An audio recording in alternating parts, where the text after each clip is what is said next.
You, Eric Latiff. Now that we're doing round robin with English. I'm very well, thank you, Nduh Okoh, and thank you for asking.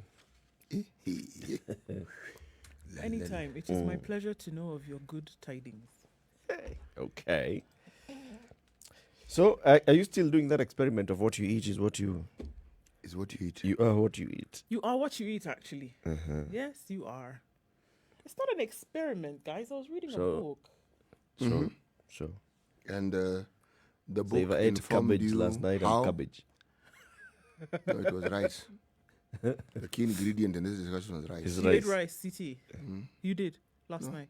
No, Okay. I was you wondering. didn't eat whether rice. I'm referring to you. No, I didn't eat rice. What did you eat? I actually had vegetables. See, this is the thing. See?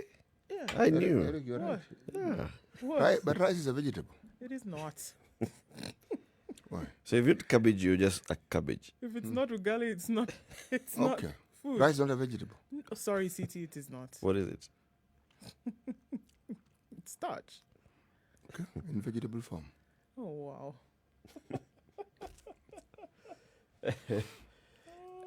Okay. Let me explain to you why. Rice is vegetable. Yeah. What would you call grass? Grass. Yes, rice is a grass. Oh Lord, no. Rice is a grain. It's a green. Grass. Look, folks, when people talk about being vegetarian, for instance, they say they don't eat meat. I find it very strange because if we go by the argument that Aggie began that you are what you eat, cows eat what? Grass and vegetables. So if you eat meat, what you're So eating cows are grass and vegetables. Now you then are they become eating, meat. you're eating processed vegetables. That's what makes meat. Wow. I'm a bit worried that you're actually saying this on a national platform and people are going to listen to what you say and believe you. But I was hoping they'd listen and think about it. So when you call us So when you eat crocodile, what are you eating? fish, you're eating a balanced diet because given what crocodiles eat, the things crocodiles eat everything. So I don't know how to help you guys. So when I finish the Do we book, I'll eat? let Do you we know. eat carnivores? yes, Sorry, what? Which ones? yes, fish. Oh, okay. I'm still on the question. Do we eat carnivores? Yes, we eat fish. Fish eats everything, by the way. Huh? Okay. I guess some people do in that case. So this story of being vegetarian, I'm simply saying, They're wasting their time. no, they're not. No, they're not. Do we eat the fish that eats fish? Yes, it's just definitions, really. Piranhas Do you? Yeah, some people eat and piranha. sharks. Yes. Some people. Some people do. So all I'm saying is that the absolute nature or the absolute manner in which we discuss some of these things, one needs to consider there's a logic that sometimes doesn't quite pan out with the arguments that we have been accustomed to putting forth. Okay. Yeah. Okay. Welcome to the show, everybody. As you can tell, we shall be discussing a lot of food today. And more food for thought. And more food for thought. All right. So we will be looking at the newspapers in a short while. What we see the new head, the leadership of government is looking like, going by yesterday's meeting in State House, and then also the decisions that were made and what we expect to see in the Senate today, whether they are now going to finally agree to a formula and a way to go. And also, we'll be looking at the fight against COVID-19, where we are, how we got here, and the decisions that led us here, and the fight against corruption, especially in the counties. Governors are really feeling the heat from the investigative agencies, the EACC, the DCI, and of course the prosecutor. And then, when they go to court, there is the Justice Mombingogi ruling. Indeed. The heat, I think, has been on for some time. But you get the impression they were just basking in it. They did not consider it a deterrent. They did not consider it adversarial.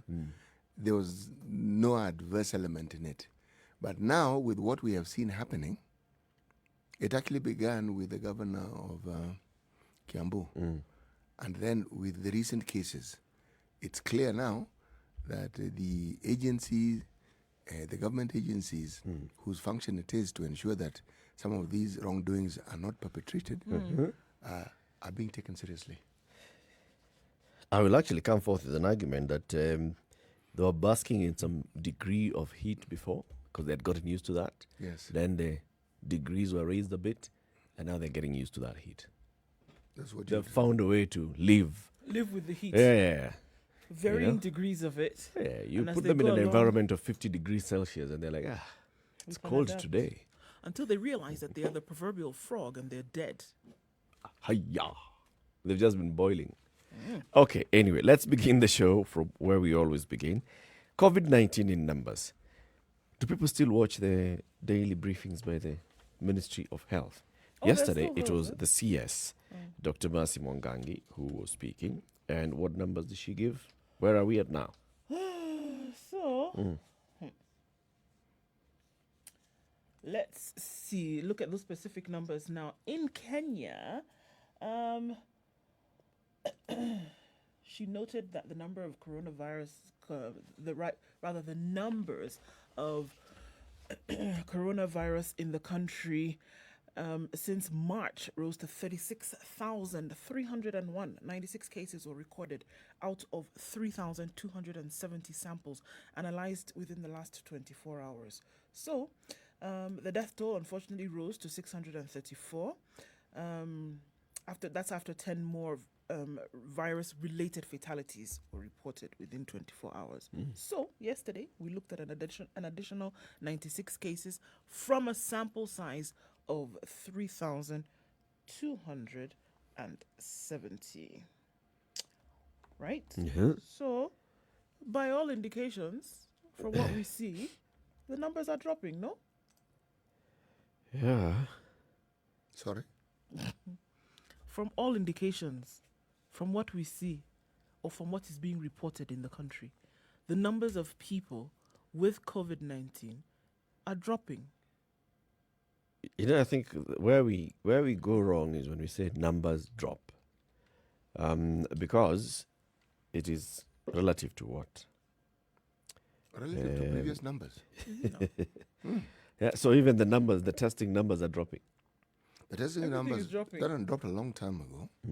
You see, what is of concern is not that the numbers of those who are reported to be infected is dropping. That isn't a bad thing. That is actually an extremely positive thing. But if you look at those numbers in tandem with other indicators, then you wonder if the numbers are actually dropping, or it is the reporting of the tests done. Now, let me rephrase that. The reporting of the dropped number of cases being tested. Because that's the what we're positivity reporting. ratio, Yes. basically. Of the number of the people that you've tested, the samples that you've tested, Yes. what percentage is turning out positive? At some point, we had gone to above 7%. Yes. And then we started coming down to, generally, even if you test 1,000 people, it's about 7% of them that will turn out positive. Even if you test 10,000 people, it's 7% that will turn positive. That's what we're looking at. Are we getting to a level where we are at 5% and below? Yesterday's was about 3%. This, unfortunately, the problem is And that maintaining there is it. there is no constant number of tests that's being done per day. Monday there were 1,000 tests. But you don't need a constant number of tests. There are 1,000 tests. You do. Yeah, you do. To be able to say that you're at now 5%, do. you But need you you do. need a mean. You need an average number. The average is what you're talking about, not constant.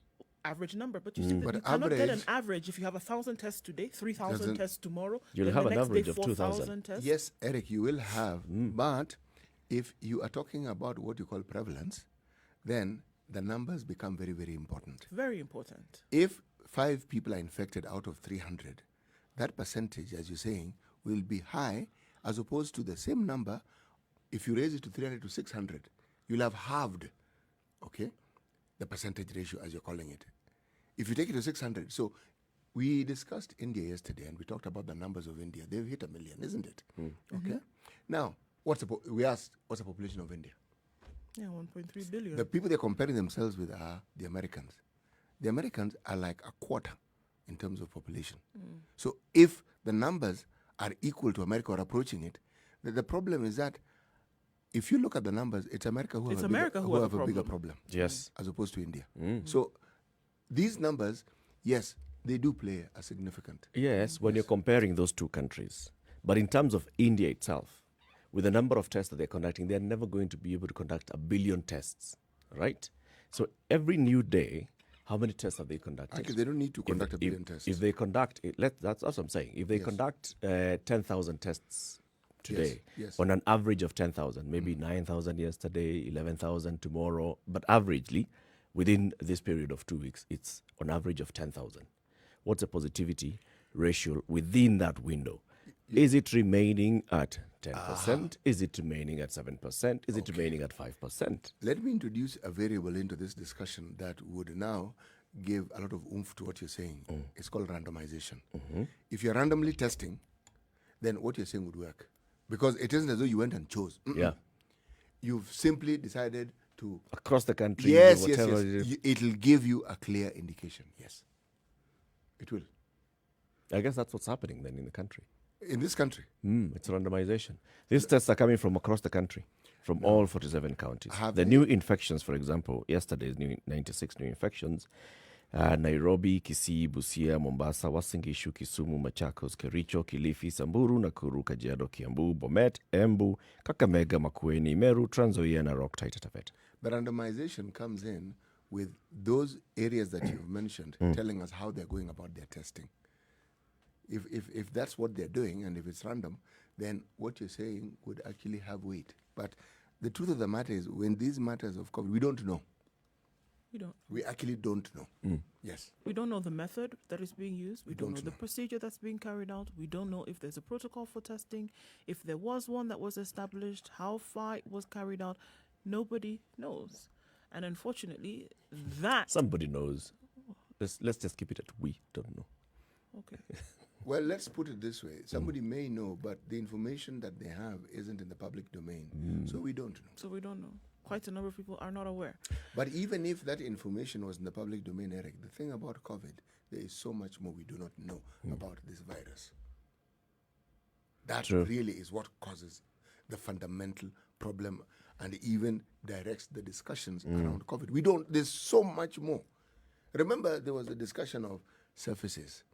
We're now being told that scientifically speaking, and the tests that have actually been made public, contacting COVID from touching a surface is next to impossible.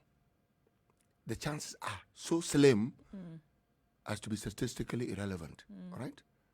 Scientifically speaking. But what is a constant is that the aerosol effect of COVID, that one nobody's arguing about. It spreads through the air. That no one is arguing about. But the question now, again, that isn't clear is at what distance? Exactly. And in what conditions? Yes. There are certain conditions that have to be maintained for that to happen. Yes. Yeah. So, and that's where the argument for the mask comes in. They say, with a mask, then, this argument in terms of the potency of harm is reduced. So, wear a mask. Okay. By the time you have counties or states now criminalizing not wearing of masks and seesawing and ping-ponging, then you suddenly realize that this one, it's not that they mean to sound uncertain. It's that the situation that they're in is uncertain. It's uncertain. Yes. This situation is uncertain. Yes. That's for sure. So now we see Kenya at 485,252 tests having been done against a population of almost 48 million. So, I mean, and we're also realizing that a lot of these tests are repeat tests, or repeat samples that have been taken. All right. So I think just to respond to some of the issues that we are talking about, yesterday Dr. Mercy Mwangangi talked about the number of critical care patients or people who are presenting themselves with symptoms going to hospital and the decision that they are making in terms of testing. So over the last couple of months, if we remember, they had started saying that we will now move testing to facilities. People who present themselves, we test in hospitals, and then that's how we know that we have COVID-19 cases. And not much of it happening in the estates or in the villages, just going There's around no community randomly. testing anymore. So now they're saying because of the reduced number of cases coming for critical care, we are now going back to testing asymptomatic cases or going back into the community testing once we receive these new testing kits. They've been taken. They've not come yet, huh? Mm. So it's about a month late now. They were supposed to be been here a month ago. That has not happened. Mm. So I can guarantee you that if this will happen, if this targeted community testing takes place, you will then see a rise in COVID-19 cases. But you see, when people talk about the flattening of the curve, the ministry itself is saying the curve is not flattened. There you go. And if you It's have not. if you have a CAS making this announcement that she made yesterday about them now going on and carrying out testing, it's clear that obviously there's information that they're looking for, and the decisions that are going to be made in the future must be funded by this information. It has to be. Like you said, we're going to talk about it in a while, but who makes decisions along the process is very important. Was this decision fueled by the correct information? If it wasn't, then you're wasting people's time. Yep. I guess they have quite some information that they have. What I still find is in terms of how the information is shared and how the information is then also being spread across the country. If you listen to just what the Director General of the Head of Public Health is saying, what the CAS is saying, what the Director of Health has been saying, you can still say that back at the war room, there's information that they're looking at, there's information that they are basically looking at scientific proper data. But now, how that is shared with the public, we've gotten to a point where we're just looking at numbers. Just 36,000, 10,000. Detail of the availability of the kits. You see, that is an argument, that's a discussion we've had for the longest time. There's no time it has not featured. Yep. And yet, in this country, the odd thing is that money has been spent. Yeah, to buy test kits. Which don't exist or are in short supply. Yeah. A lot. 19 minutes after 6. Let's take a break, take a look at the weather, and then we'll look at other big headlines of the day. Good morning. This is a Situation Room, Kenya's biggest conversation. The live stream is up, www.spicefm.co.ke.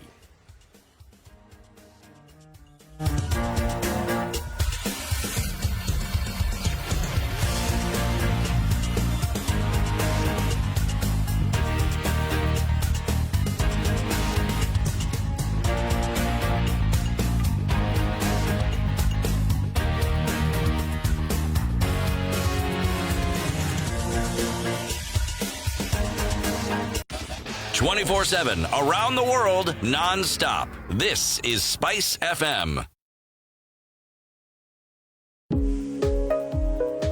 As the world changes, so do we. We adapt to our situations to bring out the best in us. This is why the Standard Group and Oxford University Press East Africa have partnered to bring you Tutor Summer Online. For just 10 shillings, you have unlimited access to the reputable source of revision materials conveniently. All you have to do is log into tutorsoma.standardmedia.co.ke and make the most of the time for all students, including candidates for both primary and secondary schools. So, as we stay home, we keep dreams of future successes alive while making homeschooling an achievable reality together, effectively. Tutor Summer Online. Log in to success. A partnership between the Standard Group and the Oxford University Press East Africa.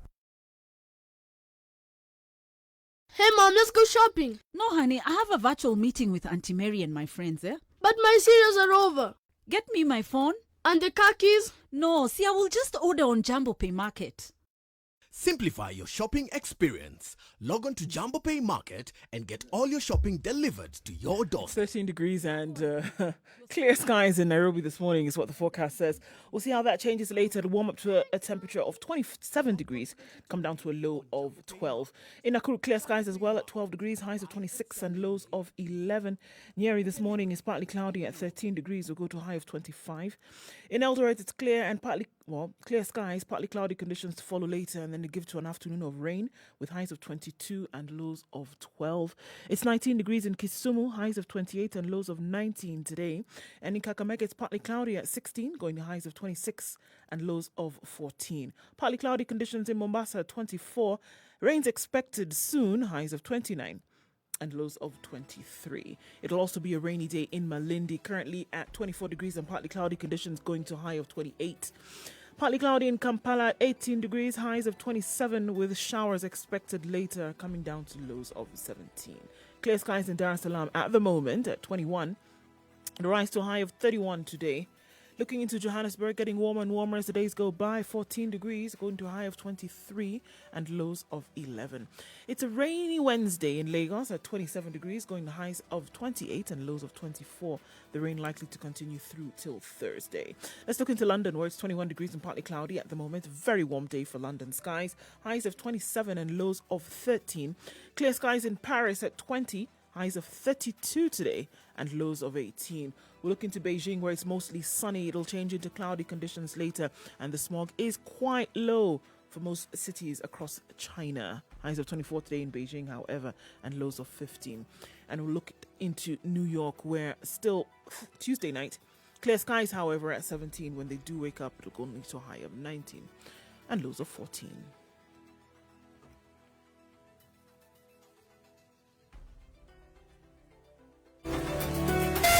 Spice FM, Malindi.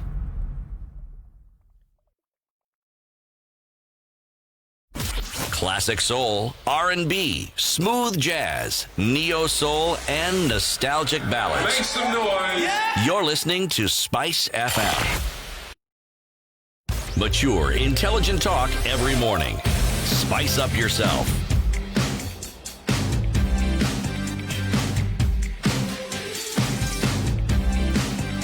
Mornings done right. Okay. 94.4 Spice FM. Begin with today's Proverb City. Well, hey, here. Anyway. It's just a proverb. Do not worry. Yes. But, all right. Let me have a stab at it, all right? Mm-hmm. This is a Cameroonian saying. Mm-hmm. There is no virgin in a maternity ward. Except if it's a nurse. She doesn't have a baby. See? Cameroonian saying, there is no virgin in a maternity ward. Mm. This one clearly has a touch of modernity to it. Because when you talk about African sayings, they're supposed to be ancient. Yeah. Which Cameroonians are these? Yes. Surely. Wow. Mm-hmm. Well, I don't know. Except it's a nurse, student nurse. Or visitor. I think there's no virgin seeking services in a maternity ward. What they say, I think the reference here is to the occupants of the facility, not those attending to providing or visiting. Yes. Okay, yes. Okay. Got it. Okay. All right. Let's take a look at the headlines this morning. Nation standard similar. What's in the Star? The Star, Ruto DP allies seek to scuttle Uhuru agenda. This with reference to a court move to block the NMS boss body from attending cabinet meetings by a gentleman by the name of Wahome. So we know that last week during the cabinet meeting, the NMS Director General Badi took an oath of office for secrecy, as is taken by people who attend cabinet meetings, so that he can periodically be attending cabinet meetings, just like the Secretary General of Jubilee. All right, so he is not a cabinet member. So now you're saying that, and then there's a gentleman who's gone to court to try and block this. No, it's actually Alice Wahome. It's MP Alice Wahome. Yes, MP Alice Wahome, who is reported as being a known Ruto ally. Mm-hmm. She told us that herself. And she says, what's the argument? Well, Badi is a stranger in the cabinet since he was not appointed in accordance with the constitution. His appointment by the president is illegal and null, since it contains very serious issues surrounding the establishment of a government in a manner not provided for in law. This, remember, is a senior lawyer, and her argument here is, look, people who take oath of office to attend cabinet meetings should be members of the cabinet. Yes. And there's a provision and clear way in which people should join cabinet. There is vetting, there is approval by Parliament, and then there is taking oath of office, and you have a clear mandate on what you're doing in the cabinet. Now, if we just bring in any stranger into the cabinet, is there any law that supports that? Well, for something to go to court, someone must believe that they have a premise on which they can actually base the petition or the prayer that they're taking before the court. But of interest, you see, this is against the backdrop of, again, the BBI. Because, again, there's talk and there's reporting of that same faction within Jubilee also taking to court a matter that they hope, if a prayer which, if answered, will actually halt the proceedings of the BBI. Sure. I mean, just off of that, there are many questions that you then want to ask. The BBI has entered into this bloody swearing-in story. Yes. How? Yes. It is, if you take the players and you look at the people who are involved, it is a tussle within Jubilee that has now got into the national platform. And you have a situation where, one, an attempt has been made to scuttle or to halt the BBI. It didn't go very far. It went to the courts. But there is now a second attempt. All right. Now, I'm saying the players are the people who are reportedly supporters of DP Ruto. And the understanding is that they're trying to scuttle anything that has to do with President Uhuru. That's why I called it the fighting within Jubilee now getting national prominence. That's why, because the BBI is supposed to be a national activity, a national agenda. All right. The issue of a cabinet minister, when somebody is a CS, that is a national position. So if that one faction seems determined that the decisions that have been made by the president are going to be challenged at every turn, then, my friend,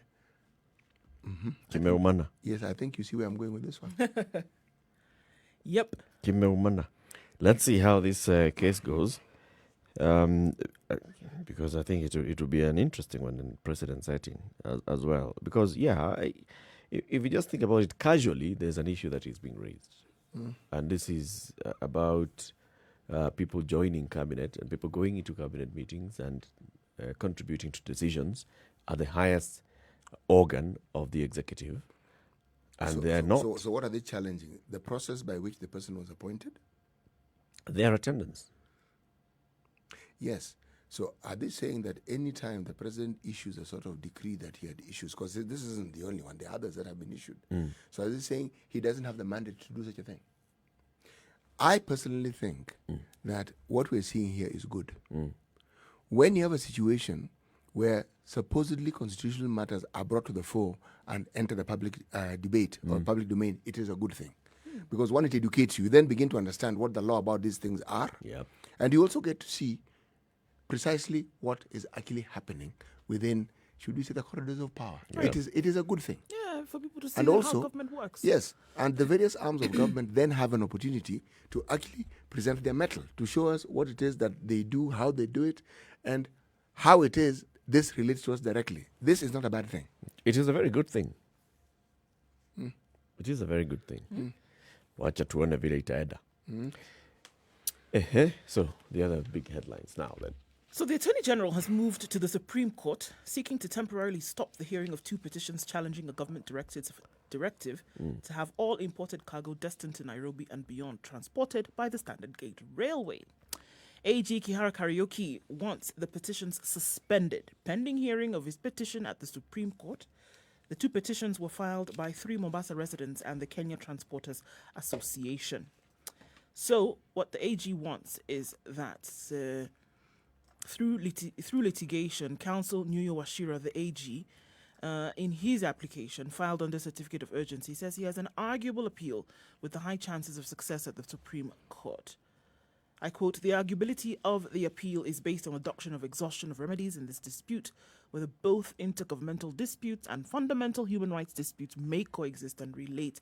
He argued that if the hearing of the 2 consolidated petitions proceeds on September 22nd, 24th before the High Court, his appeal at the Supreme Court may be rendered nugatory. The AG says the High Court may have made an error when it made a finding that there were no intergovernmental issues in the petition by the Mombasa residents. So he's asking for a halt in all of this to see if then at the Supreme Court his case would essentially be heard. He says, he says his petition of appeal at the Supreme Court is hinged on the prayer that the parties to the petition should find an alternative dispute forum to settle the matter. It doesn't have to go to the courts. Okay. Okay. He's basically just trying to stall the Process. other cases first. Yes. As he seeks alternative ways of getting these matters sorted out. Because once the court pronounces itself, That's it. That's it. It's done. yeah. 28 minutes to 7 o'clock. Let's take a look at what's happening on the roads this Wednesday morning. If you know anything that Nduh Okoh should know about, why don't you just tweet us as well? Spice FMKE. But, well, what you know so far is what we shall tell you so far. Good morning.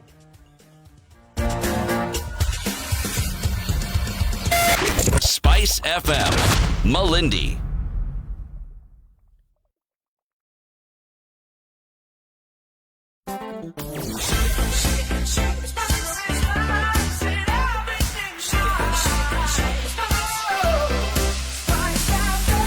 Spice up your life. All right, so we're going to have Traffic. this morning, but it seems the roads have been clogged up there for a while. Dense fog at Kapiti Plains on Mombasa Road this morning, so you want to approach that with caution. Tafadhali, so that nobody gets into any kinds of issues this morning. Okay, so moving off Mombasa Road, it's going to clog up. We know that already. All the way from the SGR already moving quite slowly. People were out as early as 4:30 this morning trying to get where they're going without too much of a headache. Let's look on to Thika Road coming out into the CBD. Not so bad either. It's moving along actually quite well. We don't have any holdups.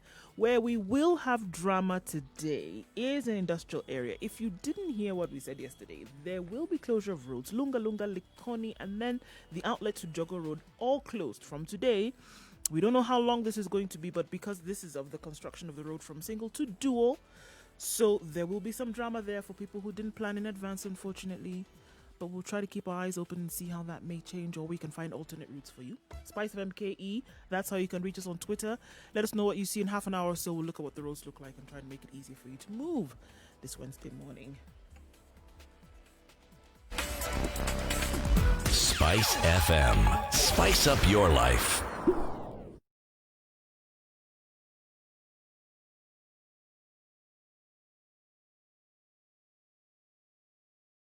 Mature, intelligent talk every morning. Spice up yourself. All right, it's 26 minutes to 7. Nduh, what's happening to your hand? My palms are itching. Vigorously so. I feel like I should sit on them.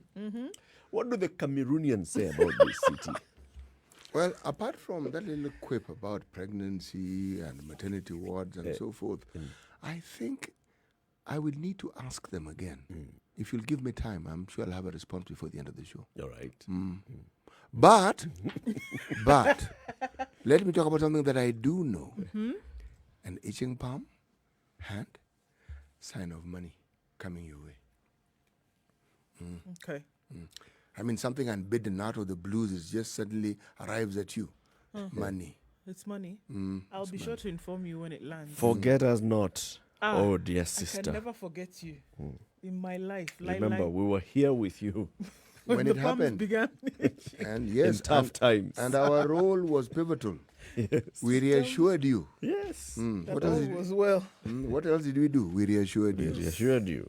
And we kept you going. So yesterday, the president, the leader of ODM, and the leadership of the Senate met in State House, Nairobi. And the government committed to, at least, if conditions get better, they will put some 50 billion shillings extra for devolution next year. And also, yes, the council of governors was also represented in the meeting.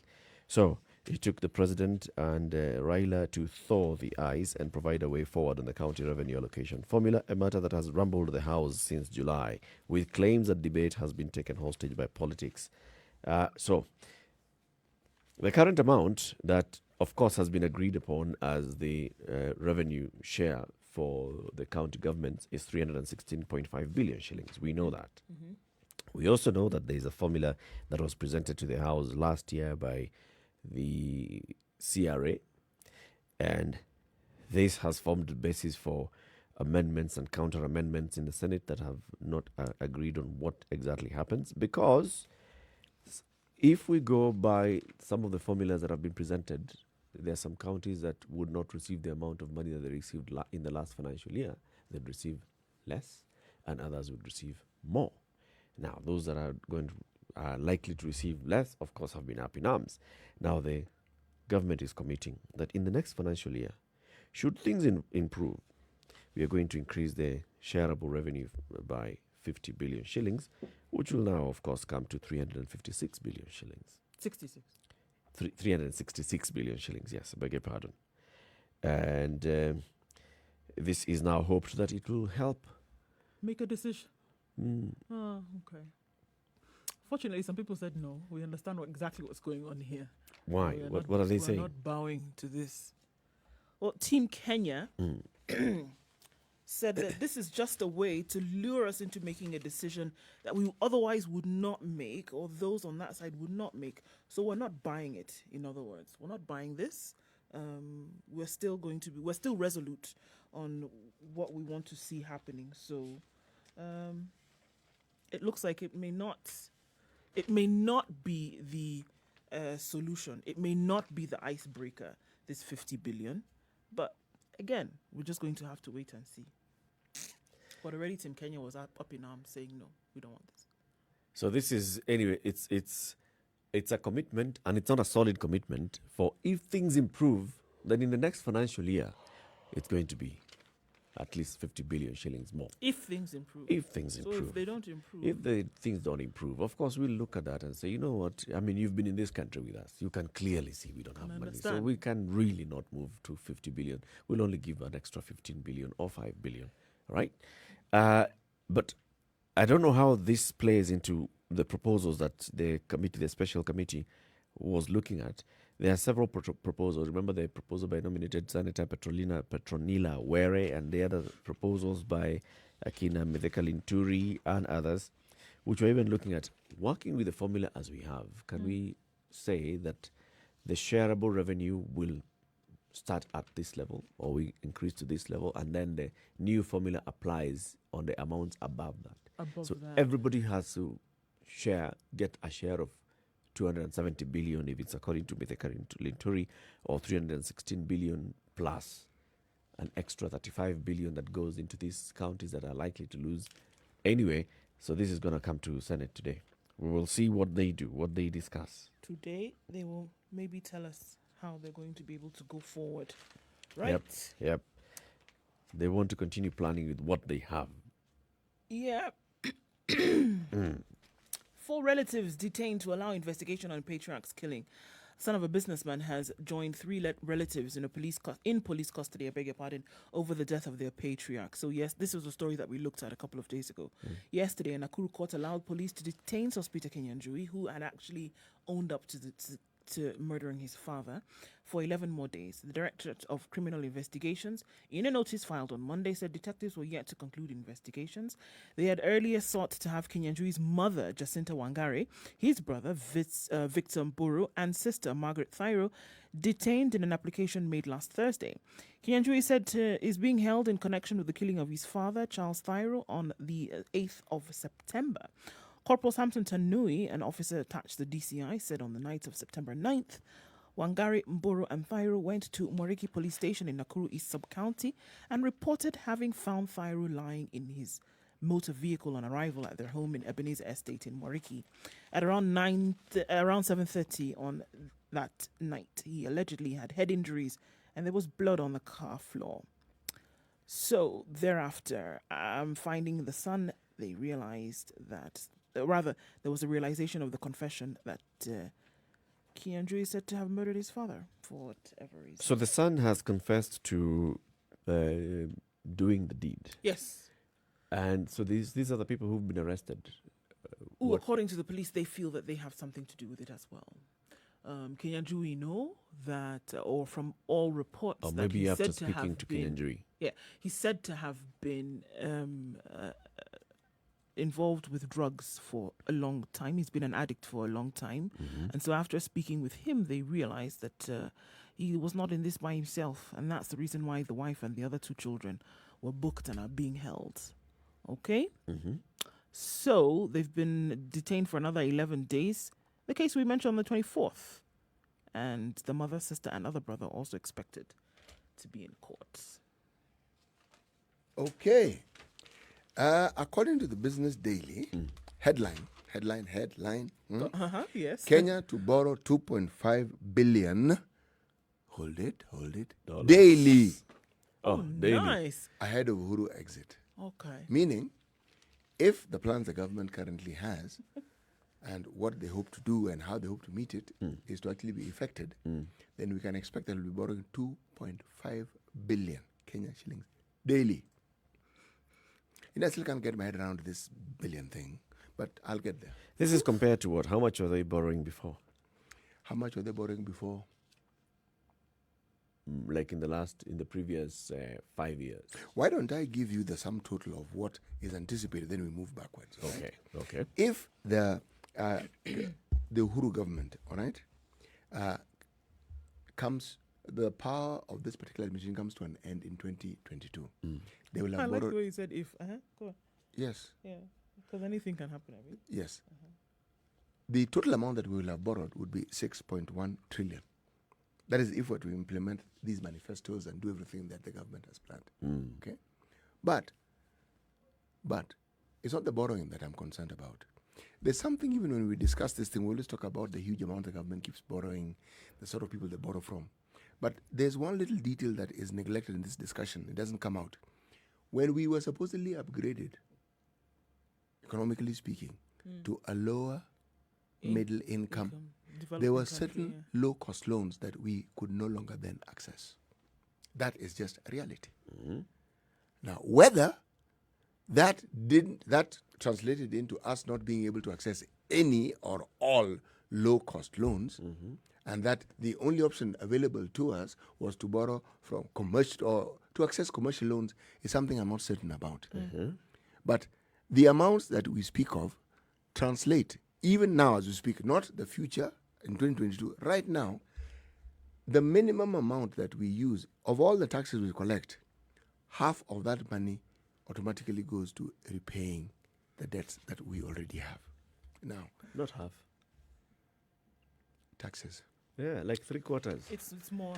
1.4 trillion is what we collect. 900 billion is what we repay as loan. Can you imagine? Now that is... Actually, I was thinking it might. Why I'm talking about half is because I thought of what you've just said, and I considered before I made my statement. I am not even clear that the reporting that we get of these funds sometimes is accurate. I'll tell you why. If you look at the country right now and you take the economic hit we've taken with COVID, all right, and you look at the amounts that are likely to come in terms of taxes. If, say, for instance, something as simple as alcohol, the moment the establishments that sell alcohol were shut down or the activities reduced, okay, then it means that any monies that the government realized through this particular enterprise went. Yep. Okay. Yep. Now, it isn't the only. If, because of COVID, the activities of manufacturing establishments were reduced, put it this way, every economic activity that lends itself to giving the government a source of revenue, Taxes are going to drop. yes, but though we are being told, this is my argument, we are being told that actually the taxes, we've realized more money. And I'm saying, really? No. Actually, it's, the Treasury CS yesterday said the first 2 months of this financial year, there has been a serious drop in That's revenue. what he said. The previous week, we had report that actually we are doing very well in collecting our taxes. Now, again, it brings in the debate that we've had often in this studio. Is it a reporting issue or is it a reality? Or is it a reality? Which one is it? Because converse views just less than 2 weeks. Who said 2 weeks ago that we are raising more money? Well, last week there was a report that the Ministry of Finance had reported that our expected, the targets that we had hoped to reach, that we were not just doing well, but we were actually meeting the required targets. That In the current financial year? Yes, this one. No, not another one. In the first two, Yes. 3 months of this year? And the question I asked myself is, what are we doing to be able to do this? It wasn't a projection. It was a report. Okay. Maybe a reporting issue. Because even if you look at the BROP, the one we're talking about with Professor Iraqi and Mohamed Uliye, they're already projecting a drop in some incomes. You know, the reality... Well, income tax is what was still looking like it's going to be an increase in income tax and, projected increase in income tax. You know, the projection, even if the increase... And this one you question, how are we going to have an increase in income tax when already you have lowered the percentage of income tax, as a concession by the government, and already you know that companies are not going to be able to be as profitable as they were previously. The number of individuals who will contribute to this particular tax have reduced. So how exactly do you then project an increase? Yes. In every indicator, as far as I can see, tells me that the government is going to raise less and less money. Yeah. They're going to be able to actually realize less and less money, because the monies that the government realizes is from economic activity. Yeah, true. And if you have reduced economic activity, how then can you report that you're going to increase the amount of money you expect to realize? 12 minutes to 7. Let's take a break. I think when we come back, I'd like to hear how we arrive at that 2.5 billion shillings daily. Is it cumulatively over the last 10 years of the Jubilee administration, if you look at all the debt and then subdivide by the number of days, or is it from now until the end of 2022? Let's take a break. This is a Situation Room, Kenya's biggest conversation. This conversation continues.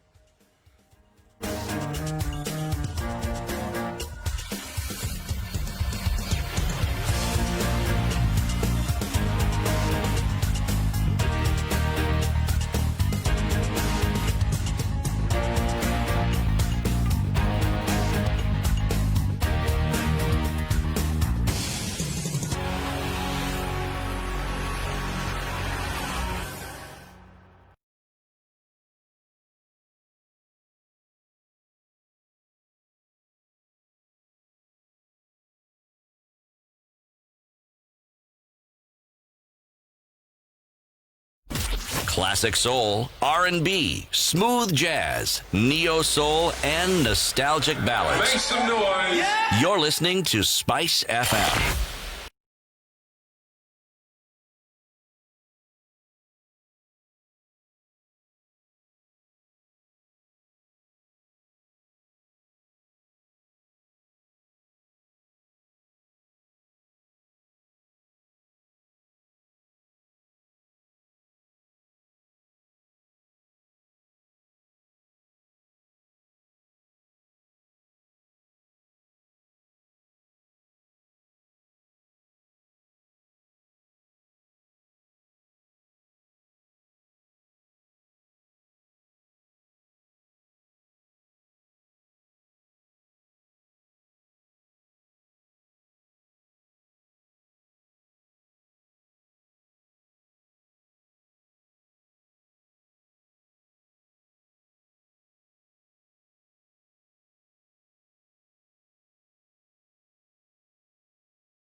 Spice FM. Spice up your life.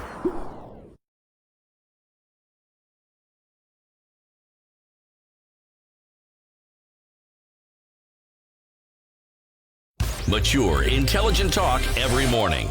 Spice up yourself.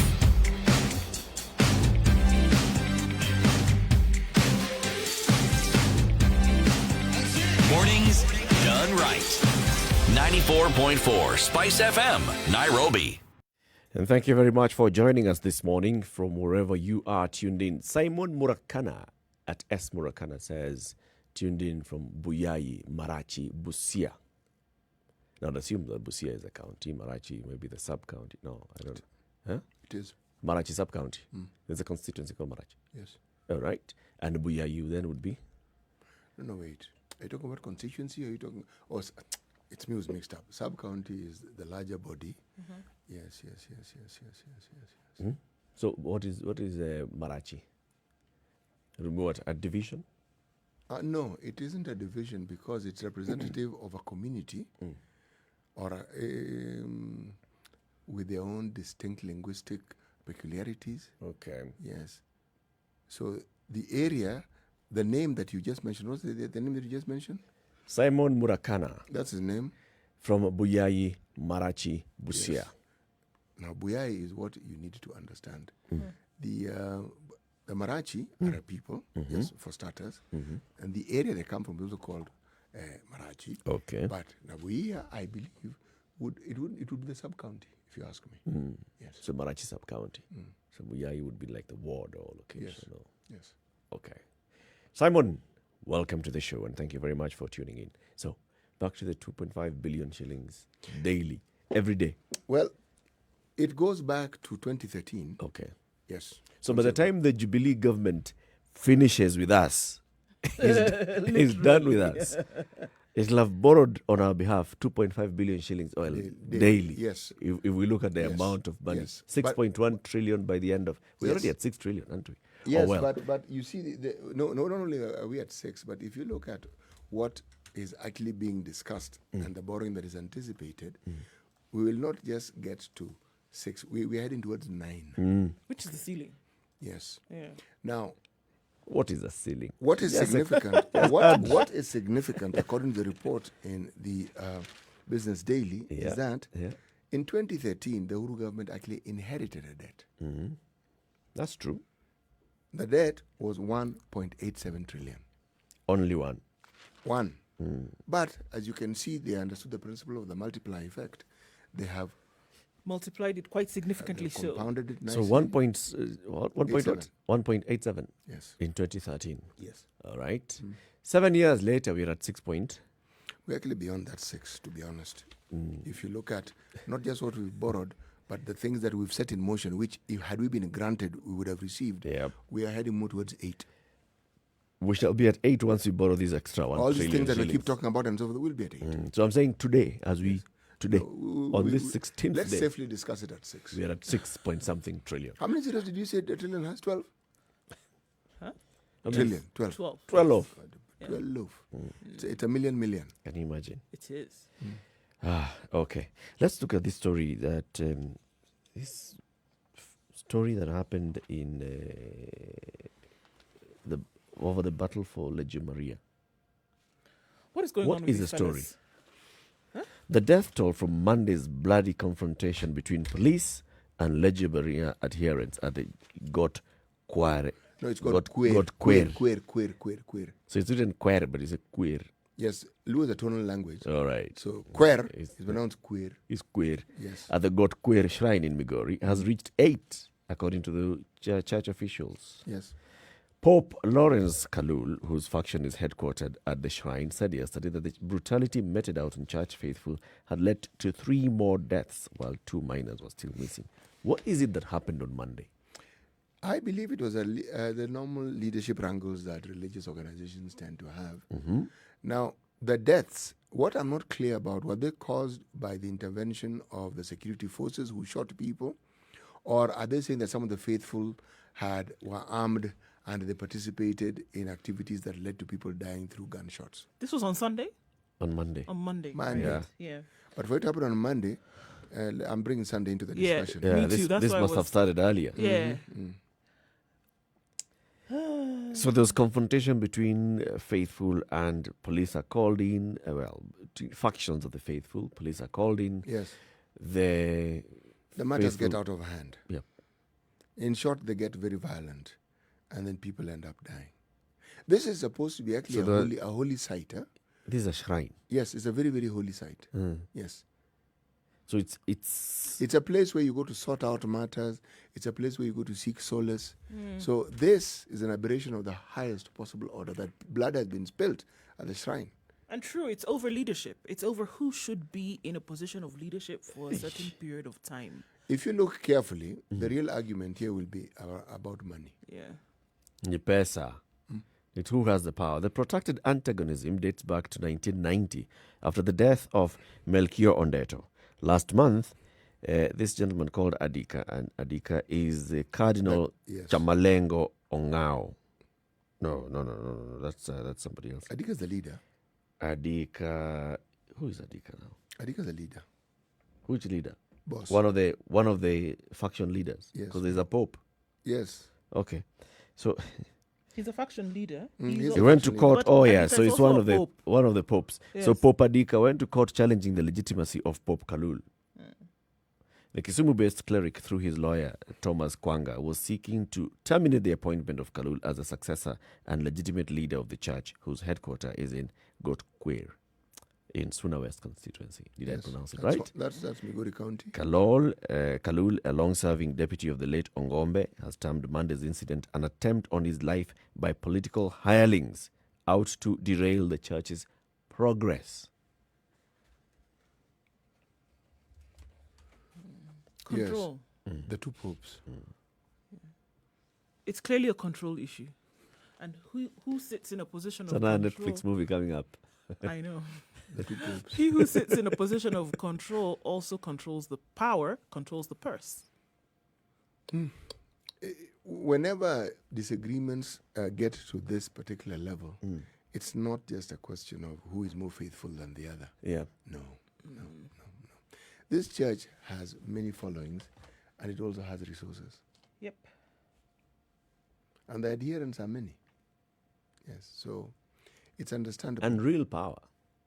It's Because once you're at the helm of such an organization, you really are yes, an influential. this was it falls under the category of traditional African religions, an offshoot of the Catholic Church, the Legion of Mary, Legio Maria. Yeah. Yes. But it isn't the first time they've had issues. But this particular one, this escalation is actually unique. This one is going. It's unique and scary, and it isn't beyond. good. It's going beyond. It reminds me of, a similar wrangle that some churches had. And their wrangling played out in the area of Buruburu. And the area was who should occupy the church. And that one ended up in a very dramatic way. Come Sunday, when the one faction of the faithful came to church, they found that there was no church.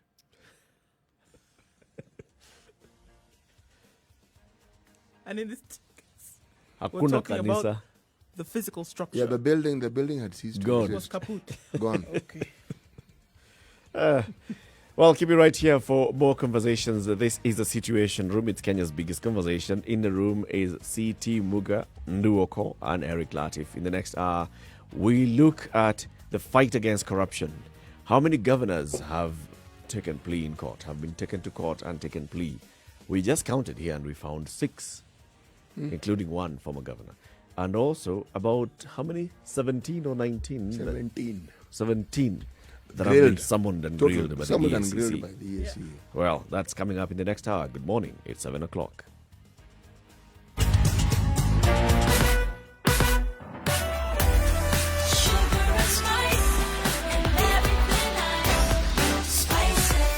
Spice up your life. Spice FM, Nakuru. Okay, so Traffic. where you're sitting, it looks like the sun is shining, but in some parts of Mombasa Road today, actually, the fog is actually quite low at windshield level, guys. So everybody's being asked to be very careful. And this is right at Kapiti Plains as well as Cabanas on Mombasa Road.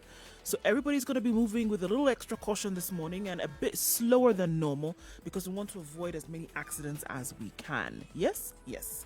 All right. It's been said it's where heaven and earth meet in Nairobi this morning. So drive carefully as much as you can. Let's look on Thika Road today coming into the CBD. It's moving quite smoothly, actually. Not much of a drama today as you get to the Pangani Underpass and then towards the Globe Cinema overpass and into the CBD. You should be fine. Whether you choose to go that route or whether you choose to go towards Forest Road, you will be A-okay. Where there will be drama this morning, like we've said before, is an industrial area with the closing of Lunga Lunga Road, with the closing of Likoni And also the part that gets into Jogger Road, there's going to be an issue there this morning because the construction has officially begun. Okay, so we need to be careful wherever it is that we're going. Spice of MKE, let us know what you see and we'll keep it moving this Wednesday morning.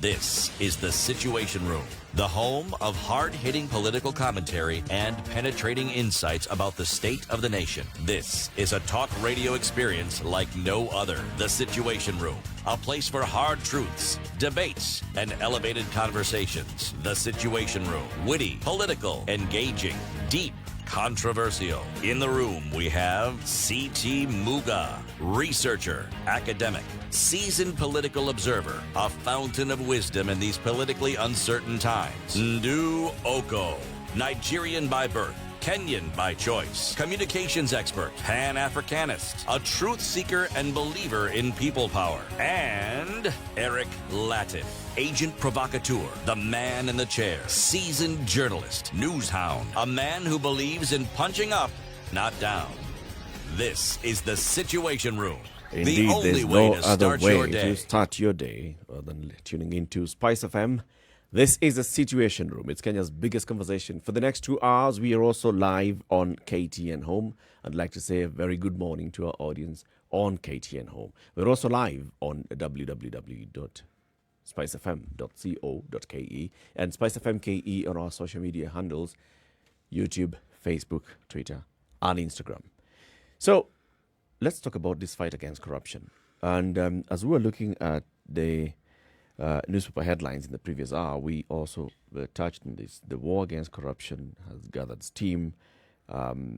County bosses, according to the Standard on page 6, are seeking a meeting with the EACC in the wake of arrests over misuse of resources. And they're saying, hey, please, let's talk. Let's talk. But looking back at so far, what we have seen so far in the fight against corruption, especially when it comes to county governments, we counted, and so the number of governors who have actually been taken to court and who are out on court-mandated bail and bond terms. Mm-hmm. And this, we start with Nairobi governor. We have Samburu governor. We have the governor of Migori. We have the governor of Busia. We have now the governor of Garissa. And the former governor of Kiambu County. 6. All facing cases in court. Then, how many have so far been questioned and summoned and questioned by the EACC? CT? 17? Those who have been grilled, as is reported, are 17 in number. A total of 17. 17. Yes, All they've right. had issues. The anti-corruption agency has felt that they have issues they need to respond to, and they have been summoned and they have been asked the difficult questions. At least 17 of them have 17. done this. Yes.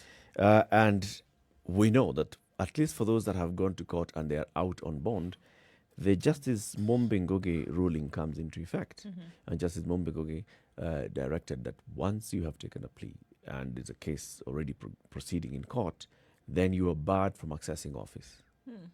And then that issue brought in a huge back and forth. In fact, where even the DPP had to go back and keep asking, trying to push the envelope and get the full understanding of the import of this.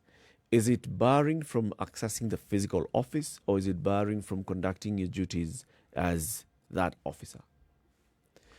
There was even an opinion that was penned by the former Deputy Speaker of the Senate, Professor Kithure Kindiki, where he was saying, look, in my opinion, what the courts are doing is basically going against the tenets of democracy. This person has been elected by the people, and nobody can suspend that person. Nobody can remove that person from office apart from the people who put them there.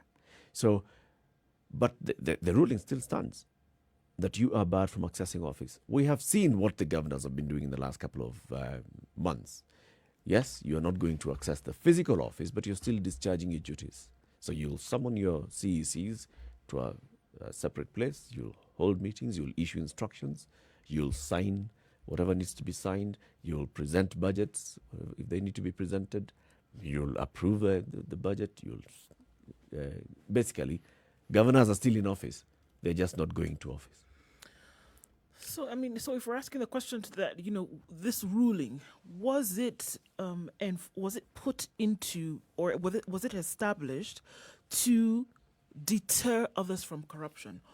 Or was it established to promote the idea of the sanctity of office?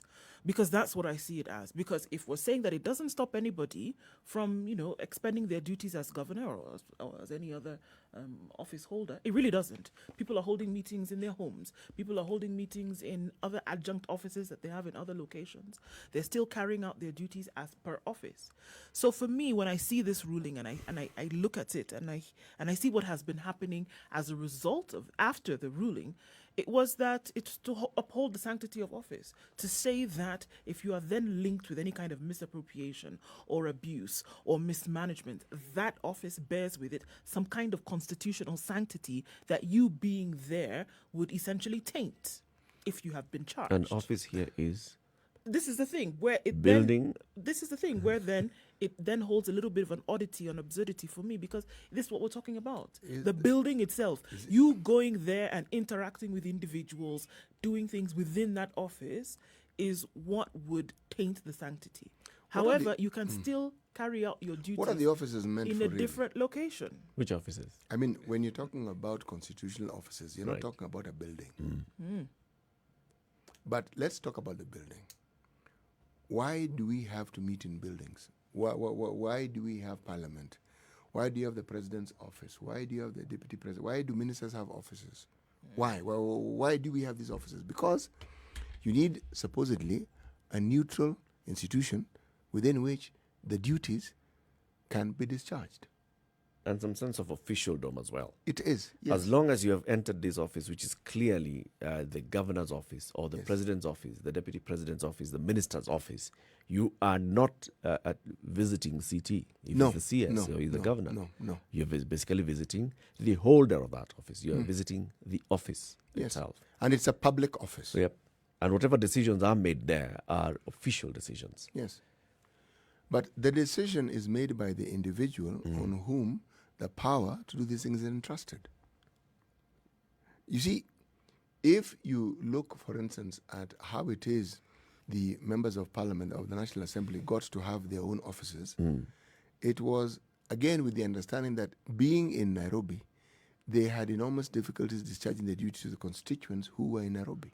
And Nairobi specifically, because it's within Nairobi that we have the National Assembly.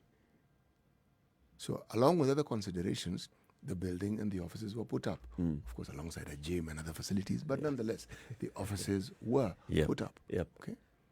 Now, I personally do not think that our laws allowed for anyone who was issuing an edict in these matters to go beyond what they did. And I think this is the constraint that probably Justice Mumbi had. This individual is elected. So there's a limit to what the law allows you to do. It's in the same way as when we were discussing matters of what we call rape. And the issue of what the law says against the circumstances under which this particular act was perpetrated, where, for instance, 2 consenting minors. Crime. It's a crime. And what often comes to the fore is the punishment that is meted on the male in this particular activity. We have come across and has discussed cases of a woman who was actually jailed because the person with whom she had an intimate relationship was male and was younger. So circumstantially speaking, whether the person looked older than his age, whether he had a beard, irrelevant. The law. So unless the law changes. Remember, there is a process laid down in our constitution by which anyone whom the court finds guilty of certain offenses can be removed. And that's where the issue of impeachment comes into the discussion. But anyway, now that we're talking about Justice Mumbi and we're talking about governors, let me just throw in a little, should we say, spice into the discussion. The National Council of Law Reporting Archives show this. This is what they have shown, okay? That 10 out of 47 governors face criminal charges, which means a fifth. As compared to, let's look at the Senate, you only have 1 out of 67 senators, which amounts 2%. And of the members of the National Assembly, you have 24 out of 349 MPs, so that is 7%. Now, what is also of interest is that the charges that have been brought up against these people range from and including Not limited to kidnapping, destruction of property, assault, corruption, murder. Right. That was just an apostrophe. Now we can continue the discussion. What is the principle behind telling somebody to step aside when a cabinet secretary is accused of abuse of office? They're expected to step aside. So basically, the president has the mandate to ask them to step aside. They're not elected officials. They're not, right? Yes. But the whole principle is step aside. Why? It's so that this matter can be concluded and then action taken. If you're found culpable, action is taken against you. If you're not found culpable, then action is taken. The president has no obligation to return you back to office. He can decide basically. Actually, stepping aside for those positions, you actually stop functioning. But you stop In functioning. your capacity completely. Yep. You no longer hold over, you hand over, somebody else carries on with your duties. When you're suspended from office, for example, right now we're talking about senior officers at KEMSA, right? The CEO and 2 directors, they have been suspended from office because of ongoing investigations over malpractice and abuse of office on others, right? They are not discharging their duties. The CEO of KEMSA today cannot sign any document on behalf of KEMSA. True? True. So the principle is not that you now work from your house, don't go to the KEMSA headquarters. It's You're not working. function. Okay. Let's look at these officials and look at the categories under which they fall. Ministers, what are they? Are they state officers? They're state officers and they are appointed. But I know, and that's the argument that has been brought forth, that, you know what, these people have been elected. Look, elected is the same as being appointed by the people. As far as I'm concerned, we, the people, have appointed you and put you in that office. So can we say that using the power that we have vested in other institutions, we can then also suspend you through those institutions? The appointing authority has that power. Is the people. Yes, that is why you have to go through an impeachment, because now the representatives of the people at the level that should we say, I wouldn't, the word that comes to mind is at the most fundamental level of election of electoral positions, the MCAs. They represent the people in this matter, and they have the power. The appointing authority for state officers is the president. So the president has, again, the power. What the court can do is issue an edict that conforms with the powers conferred to them by our constitution. They can't go beyond it, much as they would like to. Yeah. It's like if the limits of a certain crime, say, is punishment by being jailed for 5 years, you may want this person to be jailed for 50, but you can't. But also remember, we the people have the power and the sovereignty. We do. And we can exercise that power according to our own constitution. We can Yes, exercise we that can. power directly or delegating it to our democratically elected representatives. And sovereign power under this constitution is also delegated to the following state organs, which shall perform their functions in accordance with the constitution. And the 3 state organs, of course, are the arms of government: executive, judiciary, legislature. Right. Yes. Now, if we say that we, the people, through our state organ called the legislature, have basically the legislature, yes, and then the judiciary have come up with laws, and the judiciary is implementing laws that ensure that if you are going through what these governors are going through, or any other state officers and public officers go through, then the requirement is that you shall step aside. Can't we say that the court can actually ask you to step aside? That's the thing. I think so. Why not? What would be the impediment to such a process? What would stop it be if everybody has taken that resolve to say, or if the thought generally has been that cannot be, because we still have right now that you're out of office, the physical office, but you're still in office. Nothing has really changed in terms of what you're doing. If it was to uphold the integrity or the authenticity of office, then you actually should not be carrying out your duties. You It shouldn't pours be. cold water and scorn to that decision by the judge. 100% it does. Because anybody who would be caught up, anybody who would be charged in court that holds that position, right, just knows, okay, the only thing that's going to end now is that I'm not going to physically be in this office, but I'm just going to continue earning a salary. I'm going to continue expending my duties. I'm going to continue. Everything is unchanged. Everything has. I have nothing has access changed. to all Absolutely. I have perks. access to office. People still answer to me. I still sign the checks. I still get these things done. So what really is the difference? You see, if, for instance, a governor was found guilty and the result of that particular guilty finding would be jail. Yep. Now, I think the law is clear. If you have been given a sentence to serve, I think there is a specific period within which you then lose that particular position and that seat that you have, isn't Yeah. it? If you're committed to jail for If more you're than 6 committed, months, yeah, you lose you your lose the position. position automatically. Yes. So your deputy then steps in. Yeah. That's why that position of deputy was thought out. Yeah. Right. So in that manner, in that way, the courts can actually bring this about. They can. But you see, the thing is also with the process of the court process right now, the judicial process is still very, very long. And you would actually see that anybody whose case comes before court, for example, could probably finish a term still in office, and that case is still ongoing. We do have a law that has been set to curb that these cases Must be completed within 2 years. Yes. Okay, let's Still look at some hasn't of the gone. cases. It still hasn't gone through. It hasn't gone Yes, through yet, yes. but let's look at some of the cases that we're looking at now. How many cases, how many years are left in this current term of office? 2. I think that one is taken care of by the tenure of office that some of these officers who are in these positions that we're talking about have.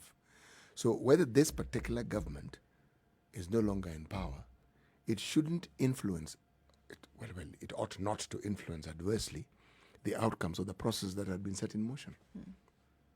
But that's, of course, academic thinking. But here's the point. CS in the National Treasury, PS in the National Treasury are charged in court. Okay? The expectation from everybody in the country is that they will not continue serving in their positions. And that actually does happen.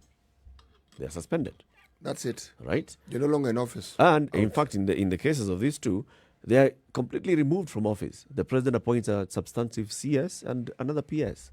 So they are not even at TO in suspension. Those ones, their job is gone. Go deal with the case in court, right? And we, the people, are okay with that because we are saying, all right, so these ones, there's something that has come up. They are going through a court process. It's okay. When you have an elected official, like now, let's say an MP, or in this particular case, a governor with executive authority is taken to court on allegations of corruption, abuse of office, going against the constitution and laws established. You're facing charges in court. Court says, case to answer. Court says, do not access your office. What the people would expect is the same thing that happened to the PS and the CS to happen to this governor. Absolutely. Because as you continue serving, you're still earning more than 1 million shillings in salary. You're still accessing state fund, state resources. You're still using government vehicles. You still have the power to make decisions. You People still are the answering one. to you. Yeah, people must be responsible and answerable to you. You're still discharging your duties. And there's a case of abuse of office that you're still sitting in. Mismanagement of funds, which you still have power over while you Still still going sit on. there. Are we saying, therefore, that perhaps the judge could have specified what it is that she meant? We had the DPP asking the same question several times, had to go back and This- seek clarification over what this actually meant. You know, still there seems to be some ambiguity or grey area in terms of what can actually happen with these individuals in terms of what they're able to do. And even Because, went yes, that is beyond the that. It went to expectation. a 3-judge bench, and the 3 judges came back and said, yeah, we see what the justice was saying. However, this person is still, for avoidance of doubt, this person is still a governor. Because The There's- court doesn't have the my mandate to interpretation of remove the him. law does not say Cannot. that I can do Yeah. this or the other. So is it of any effect then to even have the judge The ruling in the first Mombi place? Ngoge ruling? Does it make any sense at all? It does. Does it add anything? It does. What does it do? It's a precedent. And it's a precedent that can be built on. Meaning, this has never happened before. It happens, we have a ruling, the details of the ruling. Now, the discussion we're having now arises from us looking at the ruling and the consequence of it. And you then have to ask the question, what was the intended purpose of this ruling? To have the outcomes that we're seeing, or was it something that could, should we say, be more corrective? Now, when you have such a discussion, it therefore means that other cases that will come before the judiciary cannot be treated in the same way as this one was treated, because you'll realize that questions will be brought to the fore. Questions will be asked. So it brings forth, that's why I'm calling it a precedent. It's something to think about. You can't go and say the same thing. You have to give details and you have to give guidance as to what is meant by that particular ruling. This one... That guidance has been sought, guidance has been given. But there's only so far that it can guidance amounts to no guidance. Because it started with the Governor Lenon Kulal issue. That's what went to the judge, and the judge said, do not access office. All right? Yes. And then after a couple of weeks, it's reported that the governor wanted to reshuffle his cabinet. And the DPP went and said, this man is still discharging his duties. You know, Eric, going contrary to what the judge said. There is what we would like to see. The matter went to the Court of Appeal. Court of Appeal said, okay, yeah, cannot access office, but still governor. If we preamble our discussion based on what we've seen happening with the state officers, then we are saying this is what we'd like to see. Unfortunately, what seems clear to me, our laws don't allow us. The wall here that we're hitting our heads against is the law. It cannot. The courts cannot do more than what they have done. True. And that's why we're discussing it. What would we like to see? What we'd like and to how see. would we like to see it done? Actually. And also the other issue is, you see, this whole argument about somebody being an elected officer is only answerable to the people who elected them, and therefore they can only be removed through the processes that have been established in law. Who wrote this law? The same elected officers. You know, were they writing this law to protect themselves? Is there something that can be written, added into this law, so that we ensure that they are also accountable to the electorate through other organs? Take this matter now to the next level and ask yourself, if you want these changes, where would you need to go? National Assembly. And now, do you see our legislators changing a law that would guarantee that at some point, should one of them fall afoul of the law, that they can end up be taken jail care of directly without collecting 200? You see, that's the thing. And that's the argument that we keep getting from elected leaders. They say, okay, how can you suspend an elected leader? You know, with the tenets and principles of democracy, basically you've told this person, you've told the people who elected this person that we have suspended the person that you elected to represent you. The only way it appears that the courts can have powers if they actually jail you. Because that one... Once someone is jailed, guilty, then you're sentenced to jail, then that job of your position is in jeopardy. There's no question of suspension. There's no question of don't access office. You're on your way out. Yep. What fuels decisions in other countries where individuals, before an investigation even takes place, all there needs to be is an allegation and people are out the door. People are out the door on their own cognizance and they say, you know what? I will step aside to allow these investigations take place. Why is that? Are we saying that there's a higher level of morality, consciousness of morality in these other places? Are we saying that there is a higher acceptability and honor of the office for which these individuals sit in, and so they realize that they're even a smidgen of a taint on the face of that office, and they say, you know what, I will not allow this, I will remove myself. What stops that from being the case here? It's very simple, really. This is something that not only has it been discussed, but the findings from research even led to a Nobel Prize being awarded. It's something called the Dunning-Kruger test. I've mentioned in this show before. You see, when you talk of cognitive bias or cognitive dissonance, it has to do with the processes of the mind and where it is an individual or groups of individuals place themselves. If you look at the leadership and the positions that they hold in this country, it's unspoken that when you are elected as a leader or in your position of authority, you're a certain type of person. In short, you're superior to everybody else. And so the law, even when it applies to you with a bias in your favor. This is really the gist of what we're discussing here. And it is felt that when someone is a governor, the law should even if we understand what it is, shouldn't be applied quite in the same way because they are governors. And if you look at the way they even respond to accusations, it's like, why are you accusing me? Yes, that may have happened, but I am the governor. It's like I should be allowed to do certain things simply because. That is often at the heart of the impunity we discuss day in, day out. People actually feel that they shouldn't be asked. Whereas you see that they should be held to the tightest of measures when it comes to things like this, by virtue of the office that they do hold. So unfortunately, because it is the people that have elected them, so you can't really touch them, you can only say they don't access office. Whereas the highest standards is what they should be held to in terms of morality, in terms of integrity. The highest standards, the people in these positions should be held to. So that's why when we say, when there is even a whiff of any kind of allegation, you should actually say, you know what, because of this, let me step aside voluntarily. Yeah. Let's take a break at 27 minutes after 7. This is the Situation Room, Kenya's biggest conversation, broadcasting on Spice FM and KTN Home. Is it enough for governors who are facing charges in court over corruption, abuse of office, to just be barred from accessing office, but they can still continue discharging their duties as governors? Is that enough? Was that the intention of the Justice Mumbi Ngugi ruling? Was that the intention also of our Constitution, Chapter 6? Good morning. We'll be back shortly. This is the Situation Room, the only way to start your day. Spice up your life.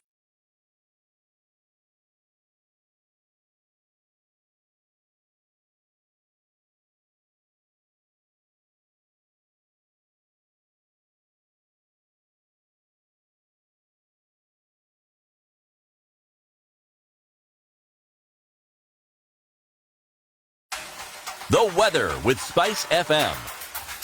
So it's foggy in certain parts of Nairobi. We can't see the sun from where we're sitting, but that is not going to last the whole day. We'll see highs of 26 and lows of 12 today. Nakuru is sunny at 13, highs of 26 and lows of 11. Njeri is partly cloudy at 14. We'll see highs of 25 today. It's mostly sunny in Eldoret at 13 degrees, going to a high of 21 and a chance of showers later on. It's sunny in Kisumu at 19, highs of 28. And in Kakamega, partly cloudy conditions at 16 degrees. We'll go to highs of 25, or rather 26, and lows of 14. Light rain showers being experienced in Mombasa through most parts of the town. Highs of 29 and lows of 23. It's partly cloudy in Malindi, and the rain will check in soon. Highs of 29 and lows of 24. Let's look into Kampala, where it's partly cloudy at 19 degrees. Highs of 27 and lows of 18 today, with a chance of showers later on. Dar es Salaam, 23 degrees and partly cloudy. It's probably going to be a foggy morning as usual in Dar. Highs of 31 and lows of 22. Joburg is mostly sunny this morning. It's be partly cloudy conditions later with highs of 23 and lows of 11. It's currently at 15. The rains continue to come down in Lagos, and we're looking at those showers to go through until Thursday. We'll see highs of 27 and lows of 24 today.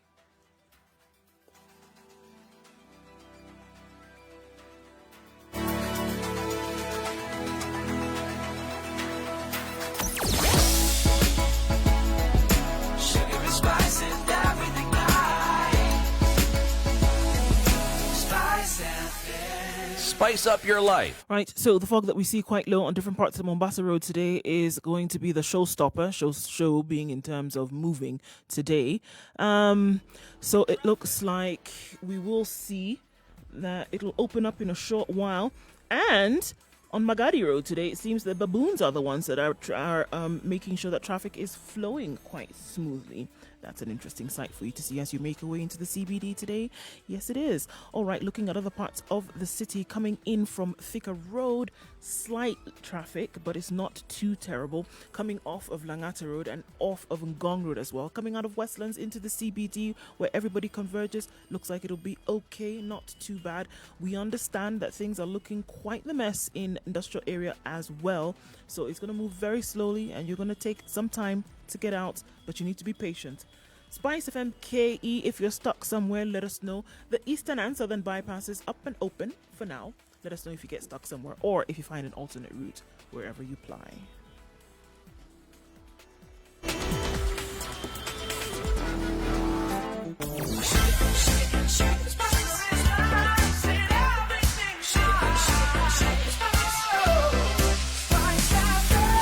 spice up your life.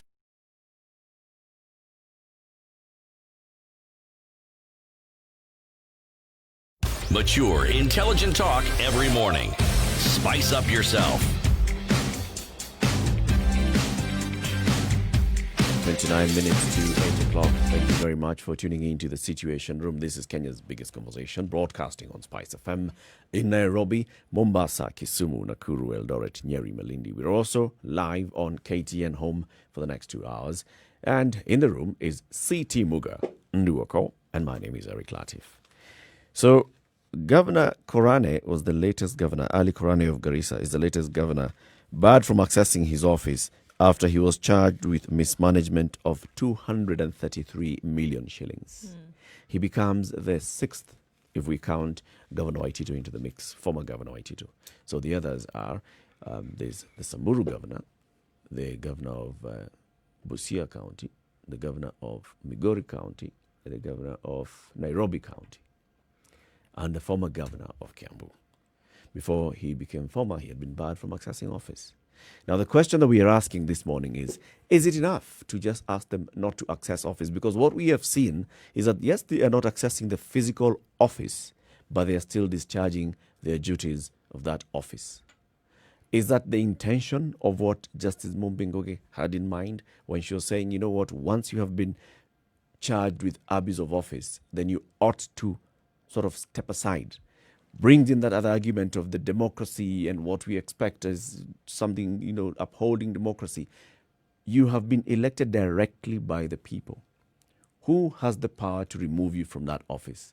Only the people or their elected representatives in a manner that is clearly subscribed in law. In terms of governor, you can remove them from office by impeachment, and there's a process for impeachment. In terms of president, you can remove them from office by impeachment. There's a process of impeachment. In terms of MPs, you can remove them, and there's a clear process. Now, if that process is not in law, how else would you expect that a governor, for example, Ali Korane this time of Garissa, would stop doing anything pertaining to the office of governor of Garissa County? You see, remember, the thing about court cases is that they have a process. And the man has to be found or the woman has to be found guilty. The accusations alone will not suffice. If we are talking about the moral standards to which we ought to uphold our leaders, as indicated in Chapter 6 of our Constitution, again, we will still end up with this same discussion of now the interpretation of it. But what it points down to, remember, we have had discussions, even yesterday we were discussing it, and it always comes down to, the Mwananchi, or to do this. There's something interesting. Most of our leaders are Wananchi before they become leaders. They're just ordinary people doing what everybody else does. But when they become Waheshimiwa, there is that illusionary idea of superiority which they carry with them. And then with us, the other people who haven't been elected to those positions, we have this illusionary idea of inferiority because we allow them to actually, because we do, we may not think so, but this is it really. But when you feel that this person has the right to behave the way they do, they have the right to conduct themselves the way they do, they even have a right to more or less not adhere to the law because after all, this is who they are, this is their position. Then it's not so much a question of aiding and abetting, but it's like the same issue that we've had with matters coming to the National Assembly for laws to be altered. You ask, do you really think in all honesty that any sound-minded Kenyan legislator is going to try and work and put into law something that may adversely work against them at a certain point in time should they fall afoul of the law? And the answer doesn't require much thought. The answer is very unlikely. Very unlikely. Very unlikely indeed. So, even on the issue of, and I remember this debate, on the issue of even state officers having to step aside and it being a requirement that you shall step aside, that was fought and fought. Yeah, it was. It is actually now the prerogative of the appointing authority to remove you from office, okay? Not you being required to step aside. It was introduced, this clause that says, until you've exhausted all avenues of appeal, that requirement does not come in. And that means that you start from the lowest court, go all the way to the Supreme Court until you've exhausted all of them. Then that requirement will not kick in. So here we are again, and it's the same issue. The argument that we hear from elected leaders is, how can you suspend somebody who was elected by the people, who have the sovereign power to elect their representative? It almost sounds as if then it's an urge then back to the people to say, because my hands are tied from this judicial point of view, there's really nothing that I can do beyond saying that they shouldn't access the office. It's almost as if it's being presented again to the people saying, however, there is something that you can do to get this individual then out of office completely. And that is through, unfortunately, only the impeachment process. You can't do it apart from that. And it's almost as if it's said, look, here is the option that can be used. Can you still continue to lobby members of the county assembly? Can you do that? Yes, you can as individuals. Can now members of the county assembly lobby to have something done? Yes, they can. It almost sounds like an imploring, on the people to then take up the mantle of impeachment. Take up this mantle. You see, and again, do something it's about also on impeachment. There's a high threshold for impeachment. It It's can't not- just it's be. not It can't easy just to be. attain. Of course not. No. But I think that there is another way out, and the other way out would be just using the same representatives to pass it into law and make it clear in law. Give the authority on the judicial officer. If it goes before a judge, a magistrate, and this is what you're facing, they have the power to actually suspend you. Just the same way Justice Mumbegogi said, do not access office. Give her more powers to say, do not discharge your duties. Hand over to your deputy. The reason why we go to an election and we elect 2 people and we pay somebody called a deputy governor 700,000 shillings every month for them to do nothing else but wait. It's for waiting for such instances.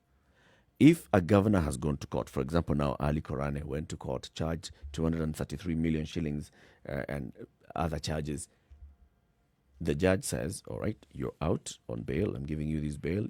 And here is the order. Conditions for this bail are, do not access office, hand over to your deputy until this matter is concluded. That's it. Now, hand over to your deputy. Yes.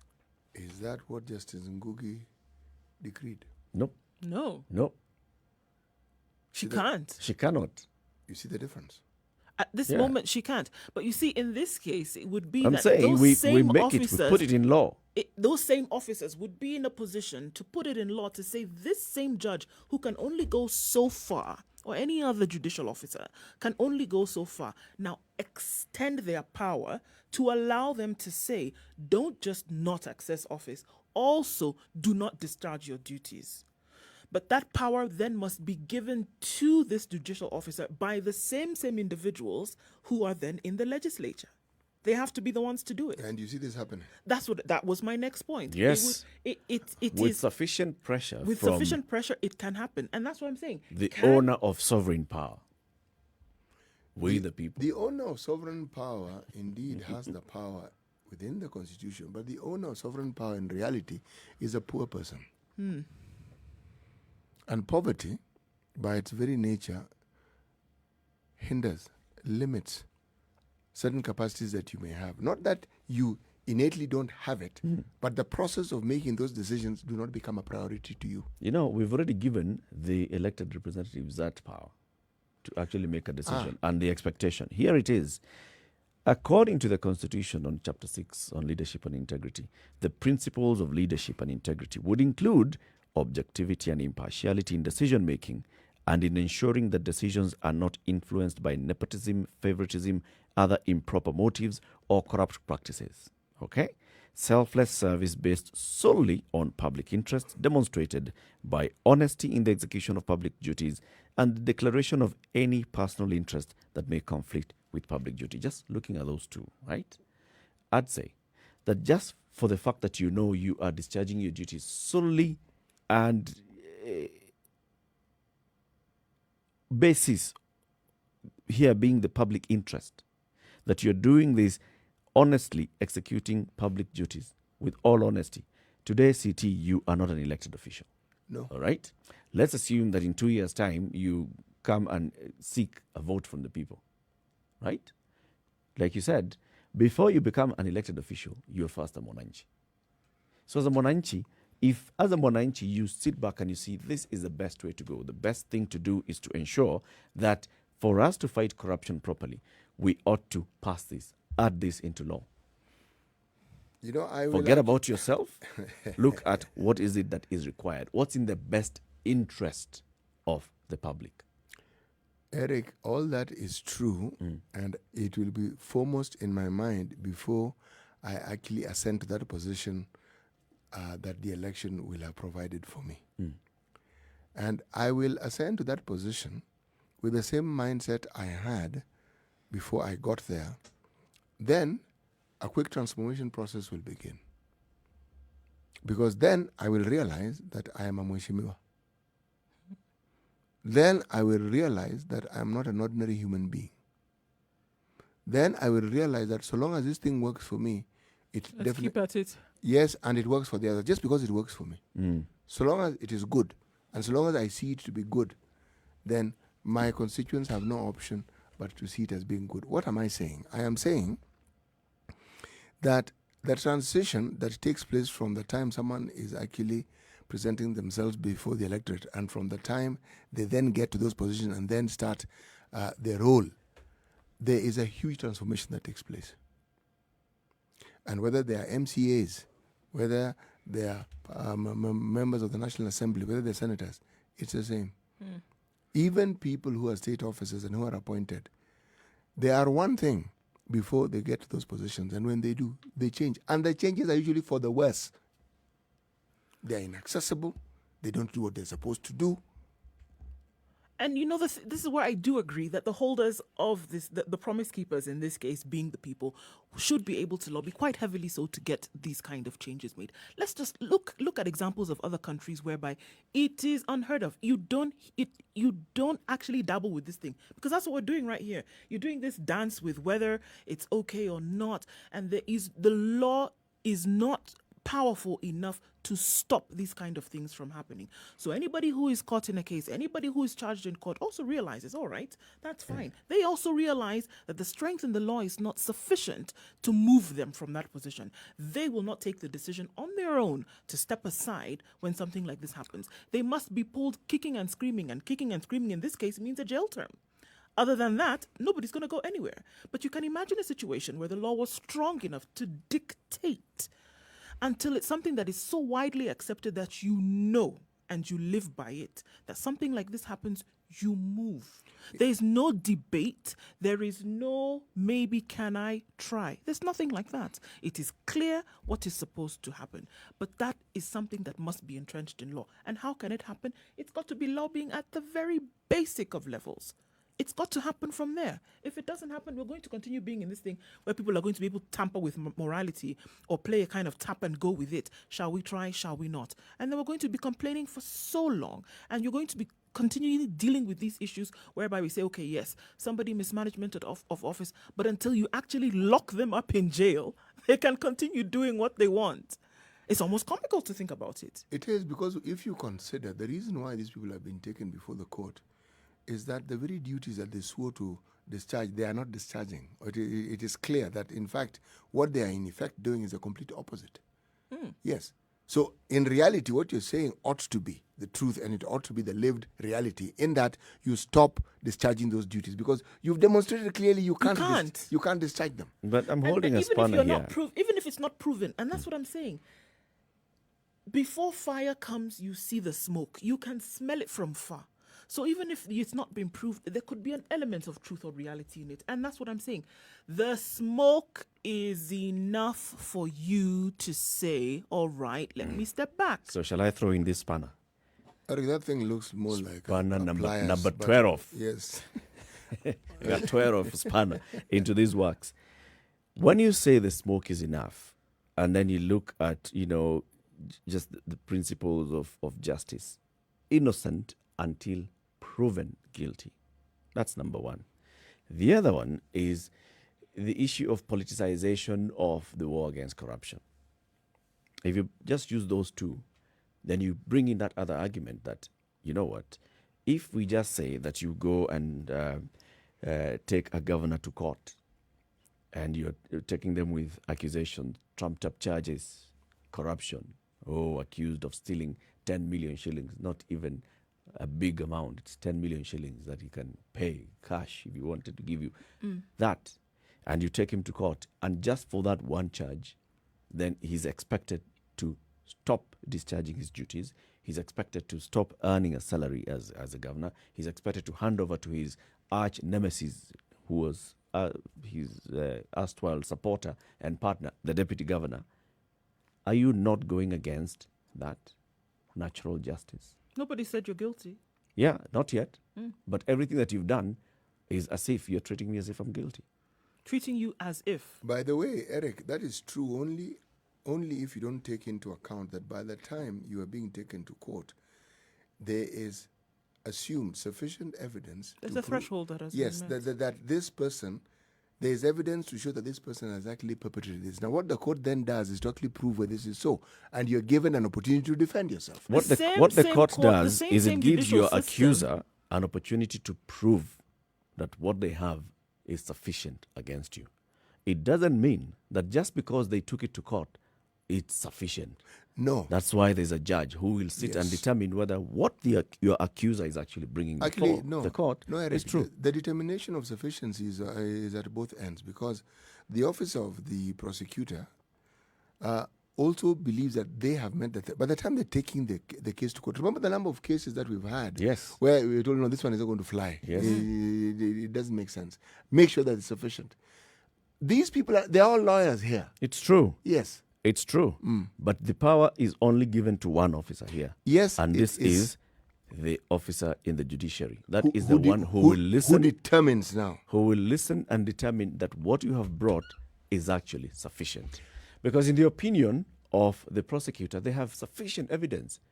They could be manipulating. They could be waging a war against you. It could be trumped up. They could actually be abusing their office. They could. And that's why the referee is necessary, so that you have to do excessive, or should we say more than sufficient due diligence before you even attempt to take that case before. Yeah, so by the time it is getting into those corridors, by the time it is getting before this judicial officer, you don't want to bring in any trumped-up charges. You don't want to do that. By the time you are doing that, you realize that this is coming before somebody who is going to make a judgment on that. So now what you're seeing is that you will see a lessening in the likelihood of anybody to bring trumped-up charges into the system the way in which we are seeing it now. I would say it would be very difficult. Take, for example, from the office of the DPP, for somebody to come in and bring in a case for where they have not met a threshold of evidence or cases not solid enough to bring before a judicial officer now, in the times in which we're looking at it now. Yeah. It would be very difficult to do it's that. not. It's not. Why do you say it isn't, Eric? Because, look, we are not saying that now we have 6 or 7 cases against governors in court.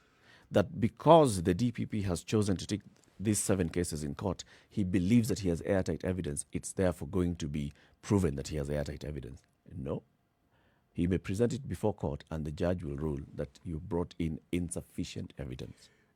It's possible. It is very, very possible. And that's the nature of things. Not all cases that are taken by the state to court are won.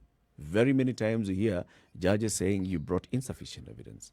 You brought charges that could not stand the threshold.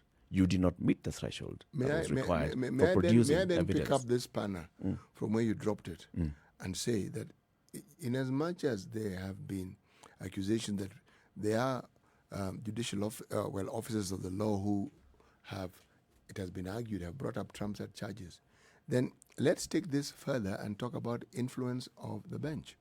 There is then also a likelihood that people who sit on those benches can have their decision-making process influenced adversely. True. And there have been accusations about that as well. And there have been cases as well. And the expectation is that there would be above reproach. But this is why you have a court of appeal. That's why you have. You have higher court, so that this matter, if it seems that one is unhappy with what has happened here, they can take it yet another step. But these are good things, because it would be a sad day in this country when all that is required is for someone to accuse you and you're guilty. Yeah. Because then people would suffer. I think due diligence that these processes seem to bring to bear on the cases are good. Now, they may be tedious, they may be long.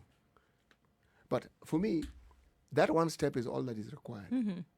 And that one step is what led to the one Mr. Oluke being jailed. Not charged, jailed. It took a really long time. But that's where it ended up.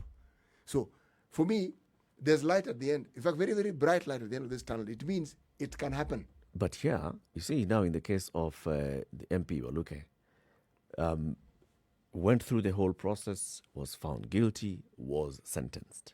All right? And after being sentenced, given time to pay the fine, then that's when the Speaker of the National Assembly is informed that this person has been jailed for a duration that requires for this seat to fall vacant. Before then, Waluke was free to even vie for elective office. True. And the argument that the issue that we are raising this morning is a governor such as Ali Korane, and in fact, Lawrence Kara, thank you very much for reminding me. There's also the Tharaka-Nithi governor Mudomi Njoke. Mudomi Njoke is also facing charges in court, has also been told, do not access office. So these 6 governors that we're talking about, they are still discharging their duties in office. And looking against the backdrop of the Justice Mombengoge ruling, is there any effect to that? Is there any value in telling them, don't go to your office, work from home? Actually, there is. I mean, basically, it's a work from home order from the judge. In the absence of that ruling, even this discussion of ours would have fallen flat. Because if you look at the comparative aspect of our discussion, we are saying that when you're told not to access office, what is actually meant is stop discharging your duties. But we also know that the reality, and this is why I brought in the issue of that feeling of excessive superiority, they are not going to do anything of that sort. So how do we make them? That's the thing. Because it shouldn't be. Jail them. Because like you're saying, the import of what Justice Ngoge was trying to say is, listen, you have been brought, you have been charged, now do what? Just go shags, look after cattle. No. Unless they're jailed or and let unless they're somebody impeached. else discharge It your can't happen. duties. This is the thing. How can we then ensure that the full import of what the judge meant is realized?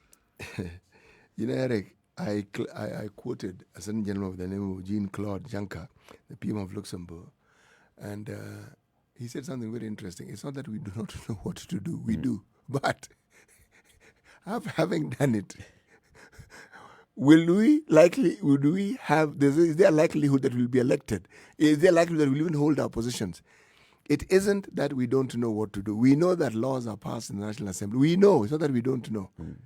You can even take it there. Will it be passed? See? So, what avenues do we have open? Impeachment. We've seen it done. It means it can be done. We even saw it attempted with the governor of Embu. Didn't quite go the way that it was assumed it might go. But when we see a governor jailed, that one we haven't seen yet. We've seen them spending time in jail. They are given a bond, they go free. When we see one actually getting jailed, that will be yet another step, in my opinion. It is these cumulative steps over time that make the things that we're talking about possible. It's not going to happen until we have one case. And this has happened, a governor has been jailed. So you want us to wait? So people have to So wait. we wait and watch as this wheel turns. Yeah. It's not We will possible get to there. put... This is one gain. Let's wait for the next gain. It's not It's just not wait as in possible to do set- nothing and sit back. It's not like sit under a tree and wait. No. It is let the judicial process do what it does. The judicial process will go through that judicial process until somebody is either convicted or set free. Right? But what we're talking about is before that, as that is happening, as the 10 years take place, the same way we see CSs, PSs, other whole CEOs in state parastatals and MDs in state parastatals, the same way we see them being suspended and being barred from discharging their duties, can we not see the same with these people who hold executive offices? Governors. You see, this is executive office. This is not a legislative. We can even say when Maybe- it comes to members of the National Assembly, it's legislative. You're representing the people. All and right. maybe it could be different. This is executive. Eric, let You me ask sign. a question. Do these people, for instance, do the governors have their accounts frozen? Personal accounts, Yes. some yes. Yes. The courts have the powers to do that. Now, Yes. apart from simply telling you to actually get out, which they can't, there are things they can do. There are things which our laws, I believe, would allow the courts to do. If somebody has been found culpable, or if somebody is accused and is before a court of law, according to what we're now referring to as the Justice Mumbi ruling, I am sure that when these things goes to appeal, apart from just accepting and agreeing and saying, well, this is the limit, who knows? Maybe the next three-judge bench may have a different ruling. All I'm saying is that, and who knows, if this matter is taken even higher, who knows? The process has to continue, but in it continuing, that's where the waiting comes in, Eric. It's not as though nothing is happening. There's a lot happening. But if we are waiting for our National Assembly to pass laws that would bring forth what we hope to see,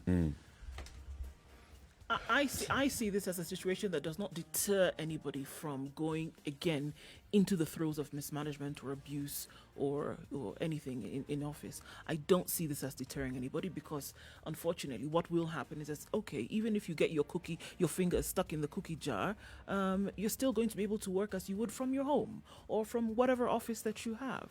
Sure, in the spirit of the message that comes out, it would be that you actually should not discharge your duties, but it doesn't stop anybody from doing anything. And until and unless it is in law and the power is given to such a judicial officer to make sure that that is then extended to you, we are going to continue seeing things like this. The deterrent would be fantastic. It would be a good deterrent when you have somebody thrown in jail. Yep. When then you say, okay, because of that, okay, everybody might take a hands-off approach. However, until the law is tight enough to make sure that these things don't happen, unfortunately, we're not going to see a reduction. Time for a break at 3 minutes to 8 o'clock. This is a Situation Room, Kenya's biggest conversation broadcasting on Spice FM and KTN Home. We will be back shortly. This is the Situation Room, the only way to start your day. Spice up your life.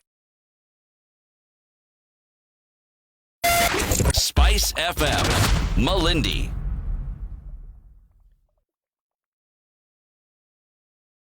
Mature, intelligent talk every morning. Spice up yourself.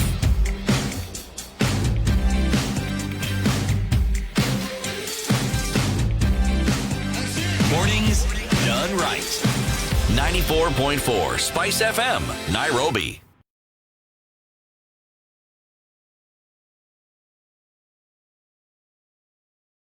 So as we conclude that conversation, basically, let's see how this goes on. We have also know that the DPP was pushing for clearer understanding of this.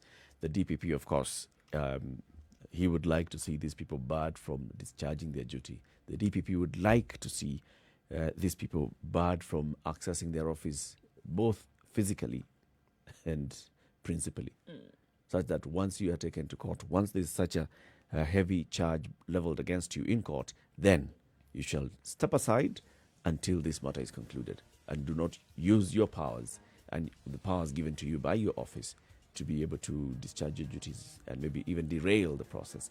This is Kenya's biggest conversation. Remember, we are also live streaming the show on www.spicefm.co.ke, as well as on YouTube, Facebook, and Twitter. We are on Spice FM KE. Thank you very much for your comments. A Kenyan politician is ideally above the law. Courts cannot kick out a corrupt leader, but can convict. Conviction of a political case takes 10 plus years. ODM initiated impeachment of a corrupt governor, and a section of Kenyan mocked the party. What's the problem? That's Abu Jamal. Comment on Twitter. Good morning. It's now 8 o'clock.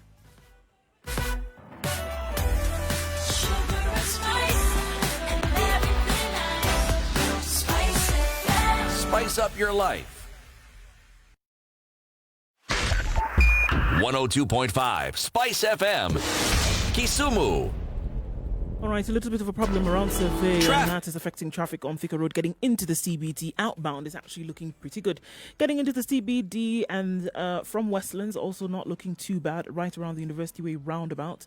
We do have the normal clog up on Uhuru Highway, all the way from the Nyayo Stadium roundabout through to Westlands. We know that this is going to continue taking some time to work out. Coming off of Mombasa Road, visibility still quite low in some areas, but it's looking better with the outcoming of the sun now. So everybody's moving a little bit faster, but we still have the dregs of traffic from that early morning madness.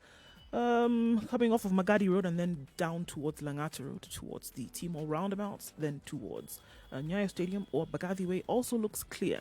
Where we have the major problems today are Mombasa Road and a little bit on Uhuru Highway, as well as industrial area. And we know those roads have been closed for the construction of the dual carriageway. So plan your journeys in advance for the next few days if you're going to or coming out of the industrial area. Spice FM KE. That's how you can reach us on Twitter.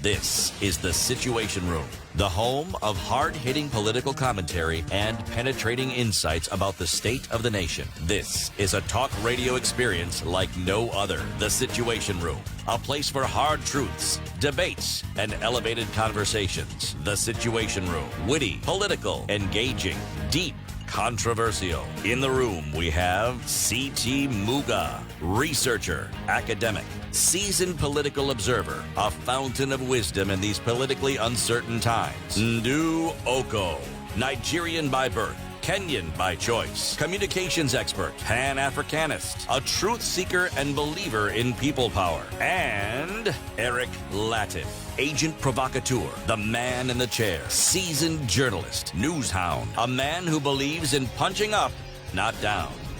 This is The Situation Room. The only 2.5 minutes after 8. Thank you very much for choosing Spice FM. That is broadcasting in Nairobi on 94.4, in Mombasa 87.9, 102.5 in Kisumu, Nakuru 96.0, Eldoret 96.7, Njeri 90.9, Malindi 97.7.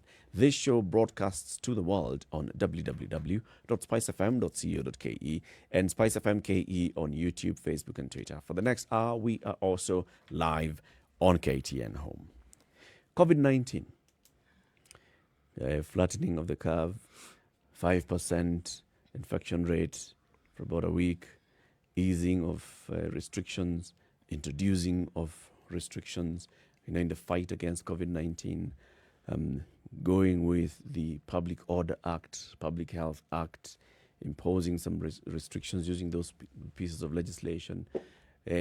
Money has come in from various donors and lenders and supporters, and money has allegedly disappeared. There's an investigation on these allegations of money being misused or misappropriated. There are COVID billionaires. There are people who have lost their jobs because of COVID-19. There are companies that have shut down because of COVID-19. There are businesses that have been affected because of the orders imposed by the government on COVID-19. All this is about COVID-19. When we started this conversation around February this year, actually January, February this year, and we were saying, we can see what's happening in China. We have now seen it's hopped out of China. It's gone into Europe. It's also gone into Africa, first Egypt, then South Africa, then it was just a matter of when this was going to come to Kenya. The government already started initiating measures in preparation for dealing with COVID-19. Of course, in collaboration with the World Health Organization, advisories and protocols.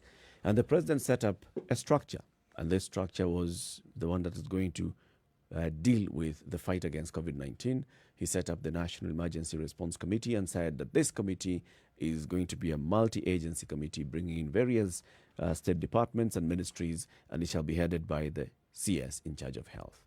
And this committee shall receive support from other structures, and that's why he set up the task force, which now brings in the experts and says, now these ones are the ones that are going to be feeding information to this top organ, and this top organ will be looking at the decisions that need to be made, making those decisions using the powers established, and those that require my intervention, come and advise me, and I will make the orders. I'll give the final authority on what happens. We also started looking at, okay, so is there a flight coming in? Is there a flight? Are we still blocking flights from international, from other countries from landing at JKIA? Are we closing our airport? Are we allowing the flight? Is there a southern China flight that has arrived? Was it okay for us to do that? Do we have protocols at the airport on how to screen passengers as they arrive? Do we have quarantine protocols in place? Is this being followed? All that, these are decisions that are being taken at one stage into another that informed bigger decisions, which went as far as imposing a nationwide curfew from every corner of this republic. At one time, 7 p.m., you had to be indoors. It has been moved. Now it's at 9 p.m., but it's still across the country. There was cessation of movement from several counties. This is Nairobi, Kilifi, Kwale, Mombasa, and some time Mandera County as well. Cessation of movement. Even in those counties, Nairobi and Mombasa, cessation of movement within parts of the counties. Decisions that were being taken and advisories that were being issued by the government that had serious impact. Well, impact in the fight against COVID-19, impact in the livelihoods of the people, and the economic, socioeconomic status of the country. Now, at some point, when we are looking at now what's happened at KEMSA, when you're looking at how the money that has come into the country, is there a point when we shall start doing an entire audit of the fight against COVID-19? And this audit would be important because we are looking at the decision making. Who knew what, when, what decision was taken, how was it implemented, who was supposed to execute this, was it done in accordance with the order that was given, who was supposed to have done it? Did we actually win the war against COVID-19, or did COVID-19 just spare us? Or did we lose the war against COVID-19? Is there a point, is there a case for such an audit to happen? I say that yes, I think we need to have such an audit. An audit that looks at decision-making, not just saying, oh, let's investigate KEMSA. Not just saying, let's investigate what has happened in terms of the money that has been used to purchase PPEs and testing kits and drugs and others and beds and ventilators, etc. at KEMSA, by KEMSA, but looking at the entirety of the fight against COVID-19. This period of emergency that we got into, shall we audit this? I think it's absolutely necessary to have that thought process audited. It's absolutely necessary to say the decisions that were taken, were they fueled by adequate information that then made this happen? Because those decisions that were taken then led to other things that we are facing at the moment. It led to things like how much money was going to be spent. It led to things that, are we going to open the hand and ask for more money from other quarters? It led to then saying these individuals should go to this area to work out a certain thing. We're going to provide insurance for healthcare workers. We're going to make sure that we provide beds in certain counties. We're going to give money to the counties based on this. So when these decisions were being made, were they being made from a point of information, or were they being made solely because something needed to be done to show that the powers that be, or the executive or whomever, is actually quite vested in the fight against COVID? And I think it is absolutely necessary for us to go through that thought process the same way accounts are audited. This decision making also needs to be audited because it lent to other decisions. It lent to the spending of money that is now being queried. It lent to the spending of money, and then things may have been mismanaged or gone wrong, that people have lost their jobs. That now it will be very difficult for Kenya to ask for more money from anywhere else when it comes to the fight against COVID. So who made the decisions? At what point? And for what reason were these decisions being made? If you go through that audit, through that process, and find out that perhaps some decisions were made in error, or the wrong decisions were made, or the wrong positions were taken, then you can see we have a problem, and then you can see how to fix it. But to just allow things go like that, as it were, and say that, okay, it's been done, COVID came, went, 5%, 4% is what we are at now, not actually looking at what may have happened. You have something of earth-shattering proportions having taken place in this country, and nobody actually looking through and say, okay, this is the reason why it may have happened or not. And then you just move on to the next thing. And if you can do that, then it's very easy to do it with another situation, and then you just have a snowballing effect of other issues continuing in the country. When we say auditing, well, we know the Auditor General is going to audit money. He'll audit money. Yeah. She will audit accounts and how money was spent. That's what she will do. Yeah. But you see, at the end of the day, when we talk about COVID, we aren't talking about anything other than money, are we? Because at the end of the day, what was COVID being fought with? If you talk about PPEs, they had to be bought. There had to be a budget. The borrowing comes in, that's money being borrowed. But will what the Auditor General does on a yearly basis be sufficient, or will we require to have a special audit specifically for this particular period? I think absolutely yes.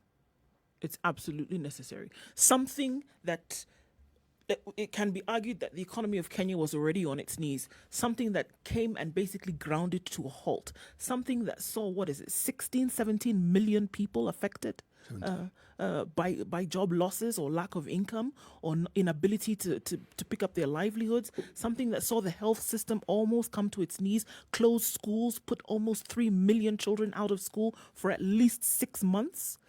Something that brought everything to a standstill, and you would say that we're just going to let it go like that? Absolutely not. Definitely must be audited and say something special like that, because a pandemic by nature is special. A pandemic is special. It's unusual.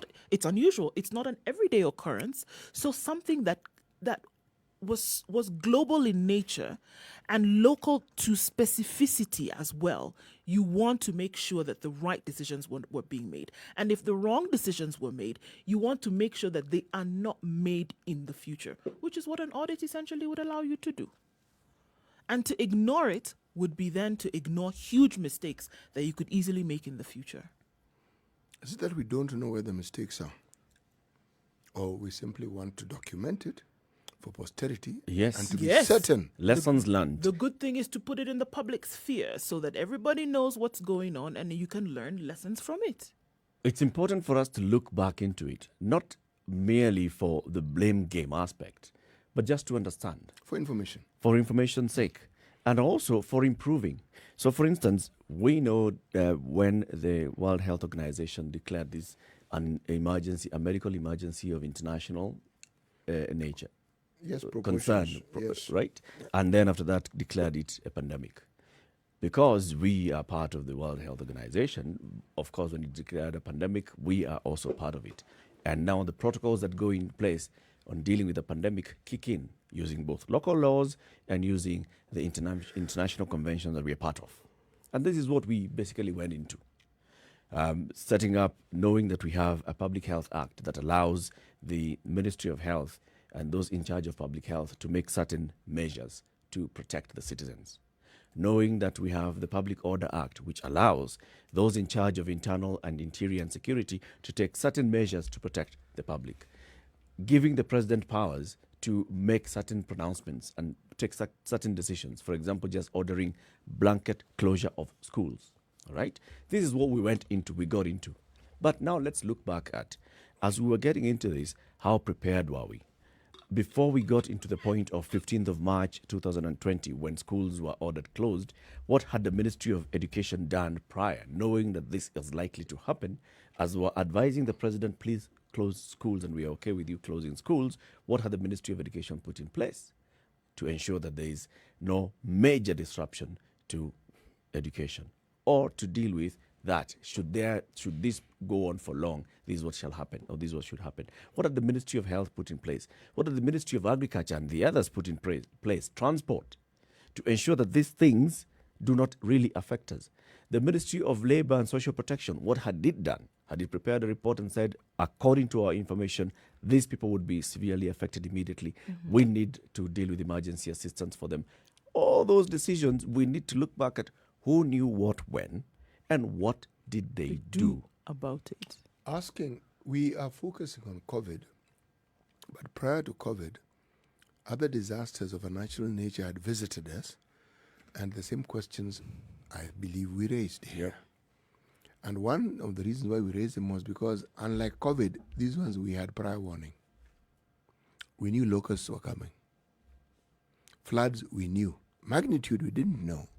This backflow now that seems to be happening everywhere, even on the Nile, some of these things, maybe there are people who know how these things are going to happen. Maybe they understand, but the truth is whether they understand the magnitude, I truly, truly wonder. Because when I've seen similar things happening, even in so-called developed countries, it catches people off guard. It does. Yes. So, yes, if you look at things that happen beyond a pandemic, an audit of this nature would be useful, but I would argue that perhaps we need to carry out these audits with reference to other disasters that disrupt very, very permanently, in many cases, the lives of the citizens of this country, so that you understand. Because beyond that, some of them are yearly disasters. We know they happen every year.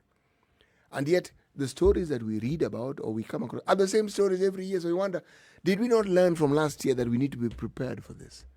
Did we not understand that we need to set certain things in place? For instance, when you talk about learning, when you have flooding and you have mudslides and you have all sorts of things that disrupt not just learning, but the general livelihood of people, surely these things have happened before. What is it that the Ministry of Education has done to forestall these things? Right. What is it? In the past, when you've had flooding, people go to churches, they go to maybe health facilities, Social they go to housing schools. centers. Now, these are also flooded. So then what do you do? Because now these are also... Yep, it's true. So again, I am agreeing with you that the issue of this audit, the nature and the details of it may be something that can be discussed further, but it is important because an audit gives you the sort of details that will help you understand with greater clarity. Yes. Now, the important thing here also is that this audit should be public. Because it's very easy for the government to say, yeah, we're conducting an audit. In fact, we already have an interministerial task force that is looking into what happened and, the lessons learned. And that is presented and discussed at cabinet level, and that's it. It needs to be public. When the U.S. was attacked on September 11th, 2001, the aftermath of that was a public inquiry into the intelligence community activities before and after this attack. And it was quite public, where the intelligence bosses were summoned into the joint houses, and there were this joint committee investigating this, and they were basically answering, what is it that you knew? Who knew what? How was it escalated? Who did not take it up from there?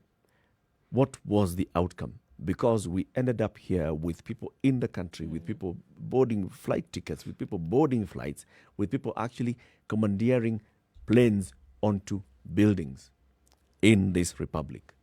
And yet we boast that we have very powerful intelligence community. Where were you? There was an investigation into that. And it wasn't, and I dare say it was not, at that point, it wasn't the most comfortable settings for those individuals then who were being brought into question. And so what did it do for the future?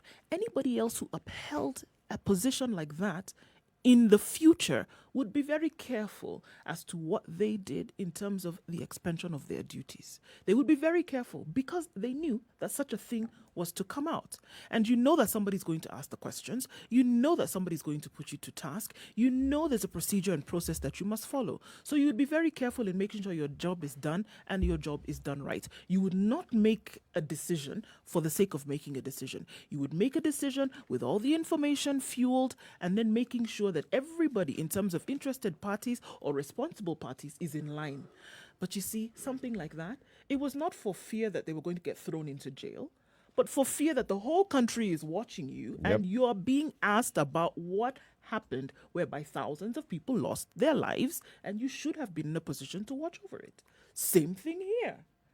You took decisions to close schools. You took decisions to cease movement within counties. You took decisions to tell people to stay at home.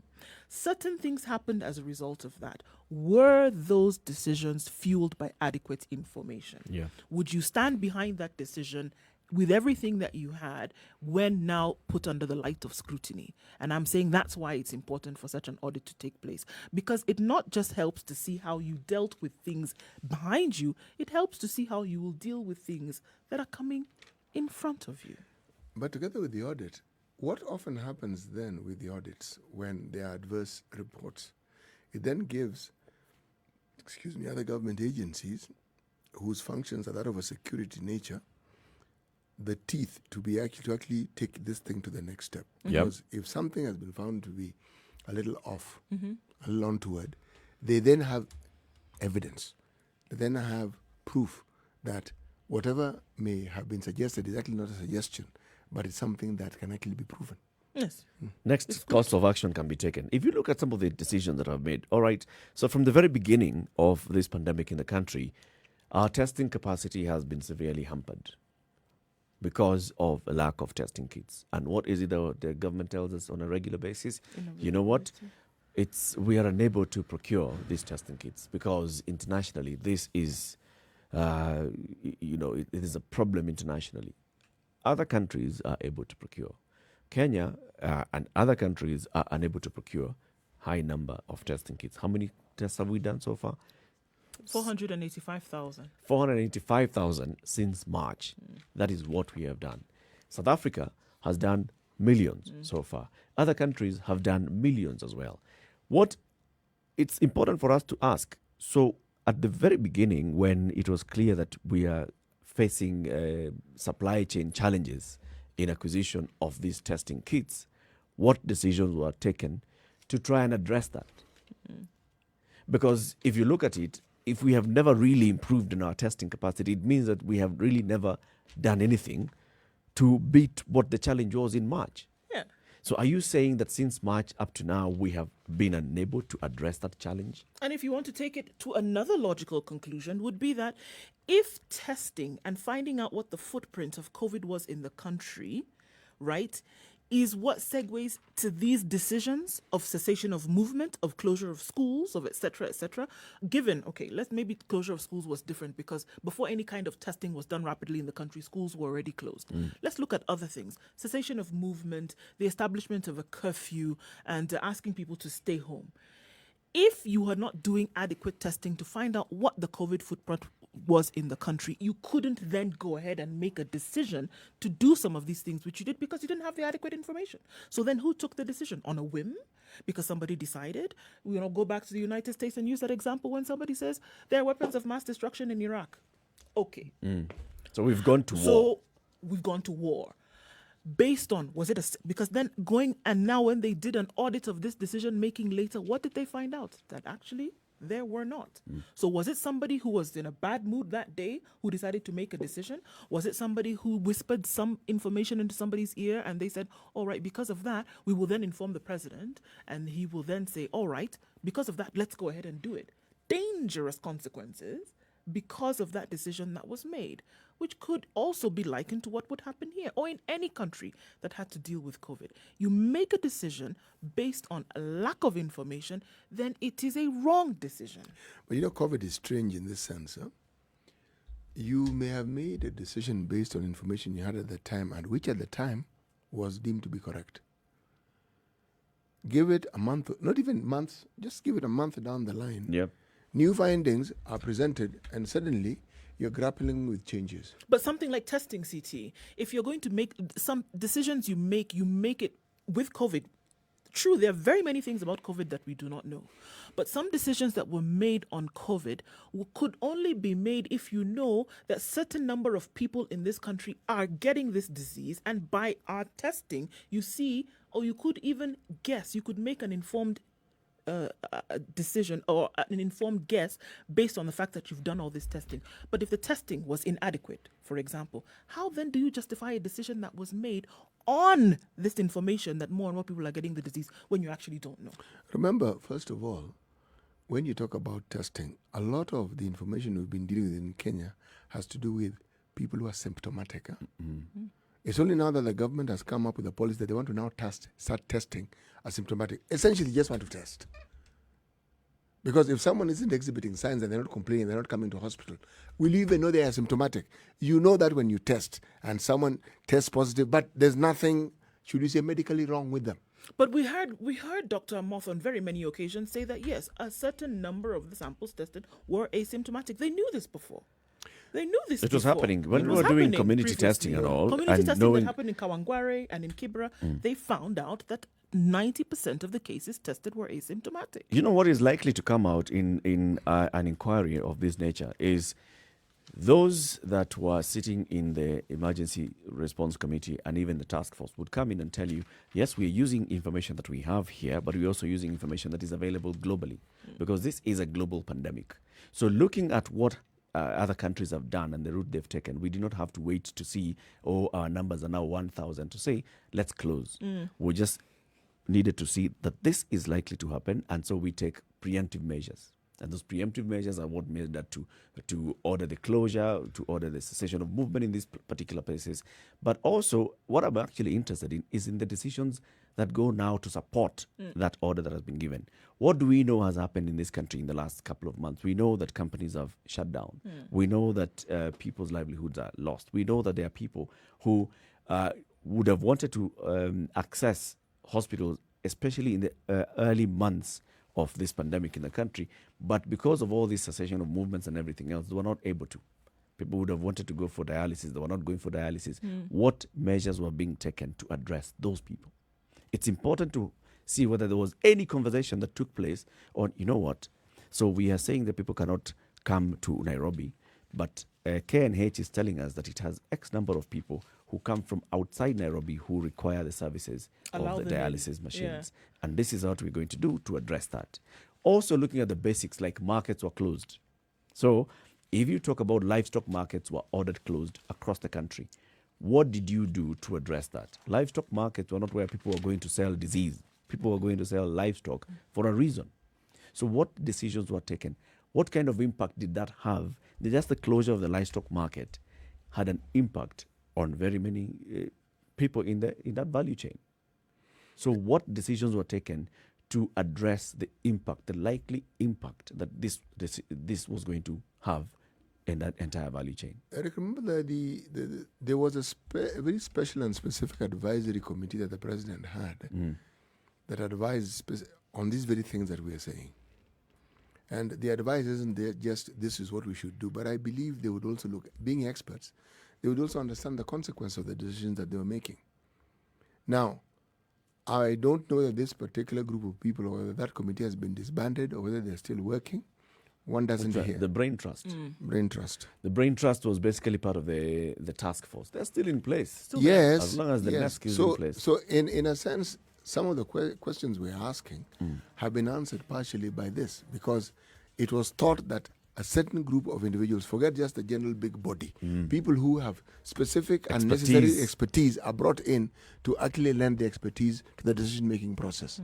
And this is what perhaps one could argue has led to the processes that we now keep hearing murmurs of. Opening up the economy, in my opinion, it will be disastrous. Opening up schools without proper planning, even a greater disaster. Opening up the universities without a clear plan as to how we're going to do it, another disaster. But then, I'm taking the view that this group of experts have been advising, and they have something that they understand which perhaps has not been released into the public domain. And that all these concerns we have about safety measures and what have you have actually been taken into consideration. But if we haven't heard of it and we don't know the details, then we don't know. And as far as I'm concerned, it doesn't exist. That's it. 28 minutes after 8 o'clock. This is Kenya's biggest conversation, the Situation Room, broadcasting on Spice FM and KTN Home. Time for a break. Let's look at the weather and traffic, and then we'll be back shortly. Good morning.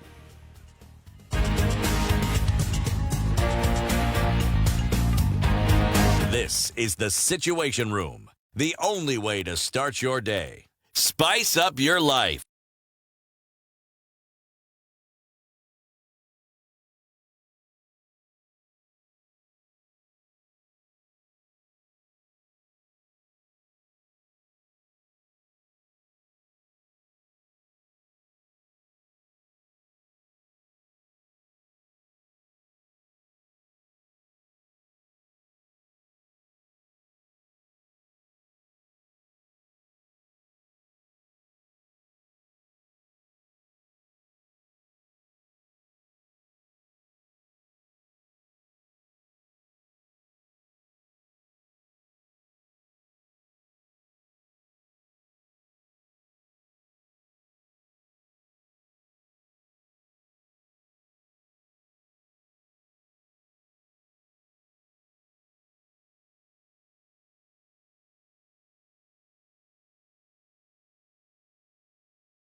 The weather with Spice FM.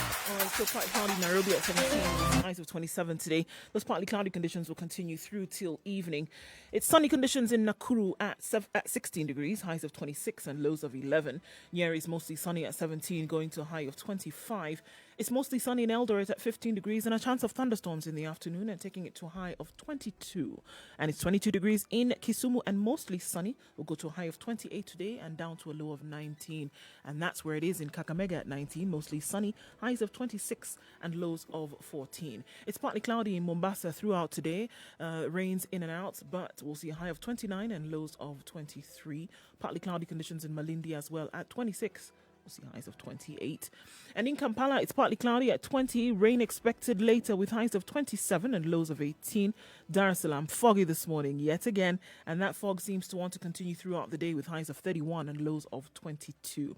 Mostly sunny in Joburg and warming up even more, going to highs of 23 today. And the rain still continues to come down in Lagos at 27 degrees. We'll see highs of 28 and lows of 24.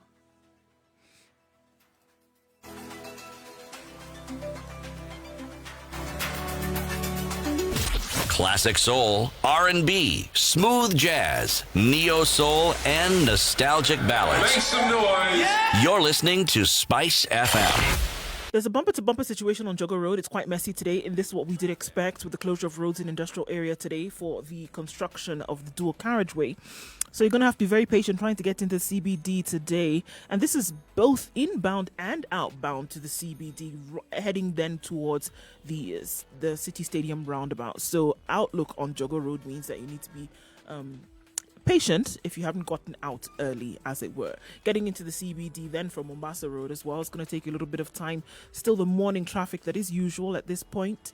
And then the clog up between Nyayo Stadium and Westlands all the way, yes indeed. So you have to be patient there as well. We'll be out of traffic hour in a short while, so for now you should be all right unless something jumps out at you. Let us know, Spice FM KE. That's how you can reach us on Twitter, and let's see how we can keep it moving.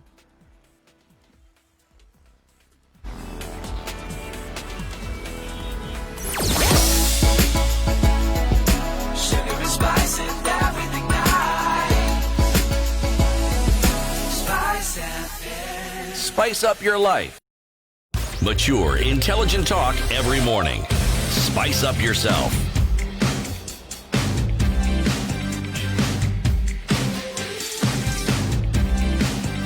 Mornings done right.